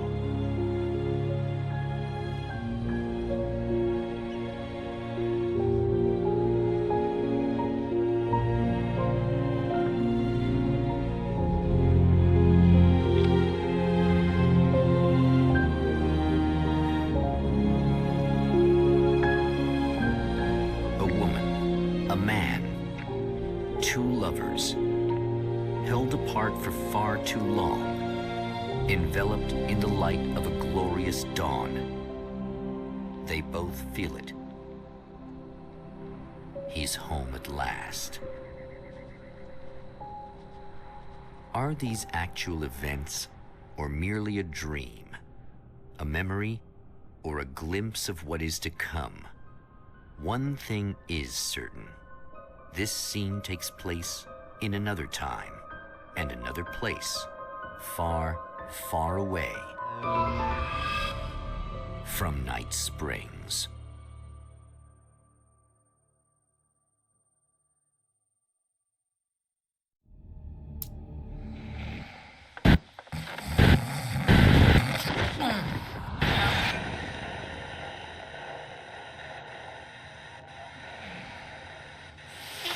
No? Al?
about to enjoy another cool Arizona night with me, Eddie Rodman, the host with the boast. Hey, any of you guys remember Old Gods of Asgard? Man, I actually saw them twice back in the 70s. I was just a kid then, but my dad worked at this club, and he'd sneak me in to see bands all the time. You know how it is. Talk about an education. Anyway, great band, couple of great albums, solid fan base, and then they kind of dropped off the face of the earth.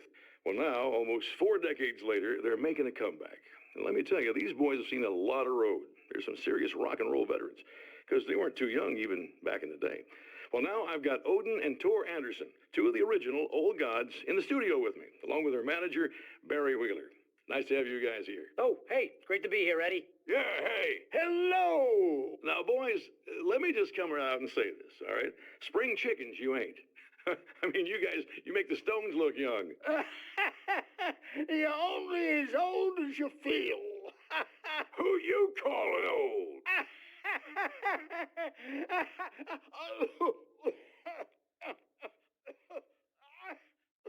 Now, your last album was 1978's In the Valley of My Shadow. And then you stopped playing altogether after that. Why? And what made you do a comeback after all this time? Well, it was a sad thing. See, the original bass player for Old Gods, Fat Bob Balder, passed away in... what was that? Leukemia! Bob had leukemia, poor bastard. Yeah, after that, we didn't feel like playing no more. Long story short, I ran into these guys up in Washington, and it was obvious to me that they still got it. So I figured, hey, let's make some music, right? And they went for it. Now, Barry, you were a literary agent before this, right? Uh-huh. Yeah, and you were very successful. You represented Alan Wake, I believe, who disappeared under mysterious... Yeah, that's... hey, I just want to talk about Old Gods tonight. Is that cool? Can we do that? Oh, yeah, sure. Listen, why don't we take a little break, and then later on in the program, we'll hear the new Old Gods single. Stay tuned, folks. Welcome back, listeners. As you know, I'm Eddie Rodman, and I'm still talking to Old Gods of Asgard, who are doing their big comeback tour. How's that been going for you? Odin? Splendid! I'm having the time of my life. You know, I didn't realize how much I'd missed that. And what about you, Tor? It's okay, you know. Well, this must bring back a lot of memories. Oh, yeah. It's wonderful to be back on stage. If it wasn't for my knee, I'd feel like a young man again. Well, speaking of that, I hate to keep harping on this age thing, but I gotta tell you, I've heard your new songs, guys, and you sound really good. Thank you. And this may be a touchy subject, but to be blunt, you really don't sound, old. I mean, the difference between your speaking voice and your singing voice, it's pretty striking. What the hell are you talking about? You saying it's not us singing on that record? What? What's he talking about? No, I'm not saying that, guys, but I can't help noticing the difference. Son, you're on thin ice. You calling me a liar? Whoa, hey, let me just step in here for a moment, boys. Yeah, Eddie, they do sound different, but believe me, we're not talking Milli Vanilli here. These guys are the real deal. Why don't you come to the gig tomorrow night and see for yourself? Once they get on that stage, boom, things get real. Really? Believe me, they play like they're possessed. It's almost like magic. Look, you see my boys play, you see the Old Gods for real. These guys project a lot of power. They're not lightweights, you know what I'm saying? All right, Barry, I'll see if I can make it. Now, let's take another quick break here, and after that, we'll play the new Old Gods of Asgard single. Don't you go away. And we're back with Old Gods of Asgard and their manager, Barry Wheeler.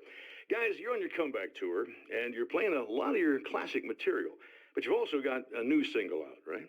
How'd that come about? Was it hard to go back into the studio after such a long time? Are you kidding me? They were chomping at the bit. They were just itching to stretch those creative muscles. Now, it had been a while because, they spent a lot of time in, Retirement. We were retired. We were? Yeah. No. We were at the lodge, and we escaped. We were at the retirement retirement thing. Yeah. So, really, once we got in the studio, things started happening. Now, the music has changed a little bit, and the boys were a little rusty, so it took us a while to find the right gear. But hey, once we got going, boy, they kicked ass. And it's an awesome song. It's called Balance Slays the Demon. And seriously, I think it's their finest work. And hey, I should know, I produced it. Oh, really? I didn't know you were a producer. Well, this was my first time. I mean, they needed a little bit of guidance, you know what I mean? I mean, don't get me wrong, these guys are the best. But it's the 21st century, man. Things just sound a little different these days. So, you know, I kind of stepped in there, helped them make it sound all cool, kind of jazzed it up.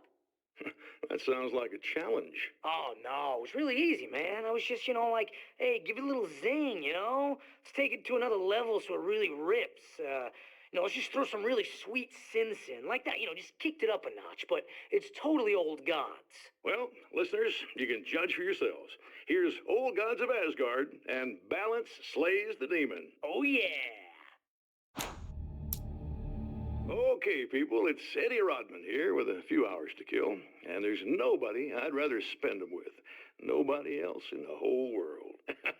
Oh, boy, that'll land me in hot water when I get back home, won't it? Well, just in case my wife is listening, and you always are, aren't you, baby? Let me tell you, you are the exception, honey. And the prettiest lady I ever saw to boot. But I'd really like to spend some quality time with you listeners, because, well, tonight's one of those nights. You're sitting in the studio and you kind of forget how long it's been or what day it is. You just sit here and go through the motions, and you might as well have been here forever. You keep talking, but you don't even know what you're saying. It's like you're on automatic. You can't stop the ride and get off. It's times like these that I really wish that somebody would just call in and relieve my boredom. How about it? Anybody? Come on now, help a fella out. Our lines are open. Oh, praise be. You guys are coming through for me. A pretty little light just started blinking on my board here, and that means there's a caller out there. You know, when the hours stretch into eternity like this, when it feels like I'm stuck in a rut and just reliving the same endless night over and over again, I feel genuinely touched by someone actually reaching out to me, breaking the monotony. I just want you to know that it really matters to me. Caller, you're on the air. You suck, Eddie! Did you know that this is my dream job? True fact. I was about to do the weather, but I see we have a caller. Hey, you're on the air with Eddie. What's up? Hey, Eddie, it's Ricky. You talked about fate before. You think about that a lot? Not a lot, to be honest, but I take it you do. Oh, yeah. Oh, yeah. Any conclusions you'd care to share, Ricky? Well, we've got free will, right? That's in the Bible and everything. Yeah, right, sure. So free will, right? Am I right? I mean, if we can do what we want, how can there be fate? I mean, you don't know what's going to happen next, so there's no fate. There's just people doing stuff. Well, I don't know, Ricky. I don't suppose you have considered the possibility that we're all here in the service of a greater purpose, incomprehensible to us, and that what we take to be freedom is nothing more than the move of a pawn on some cosmic chessboard, limited in scope, subject to the whims of unseen players, existing only for their entertainment. Or perhaps we're just a twisted reflection of actual events that can happen elsewhere. Could it be that such is life in Night Springs? Dude, what? Food for thought, Ricky. Food for thought. Well, art lovers, are you feeling neglected? You shouldn't. You know Eddie Rodman's got love for you, which is why I actually hauled myself out of bed before noon, just so I could record an interview for your pleasure. Enjoy. Now, as I'm sure you all know, the annual Night Springs Visual Art Show is coming around again, and that's a big deal for all of us that are in the culture business. If you can call it a business. That's a little controversial, I know. Oh, that's okay. Money makes the world go around, no doubt about it. And that's one of my guests here at the studio, Serena Valdivia. She's a curator at the Night Springs Gallery of Visual Arts, and she's in charge of the NSVA Film Festival, held this year at the old Night Springs Drive-In Theater. Hello, Eddie. It's great to be here. And let me just say that it's a wonderful venue. Absolutely. And with her is one of the filmmakers, somebody who's actually primarily known as a renowned photographer, Alice Wake. Hello. Now, Alice, I've seen a lot of your work over the years. It's very impressive. My wife's a big fan, actually. Oh, thank you. You've gained quite a bit of fame as a photographer, but that's not why you're here, right? You actually have a film. That's a little surprising. For me, too. I really wouldn't be here at all if it weren't for Serena. You two are friends, I take it? Yeah, we move in the same circles. So, about a year ago, I heard about all this footage she'd shot, and I got to see some of it, And then I started pestering her about actually putting it out there, because it was really good. I didn't really want to show it. It felt too personal. Well, yes, I can understand that. It features your husband, and he's, well... He's dead. I thought he was missing.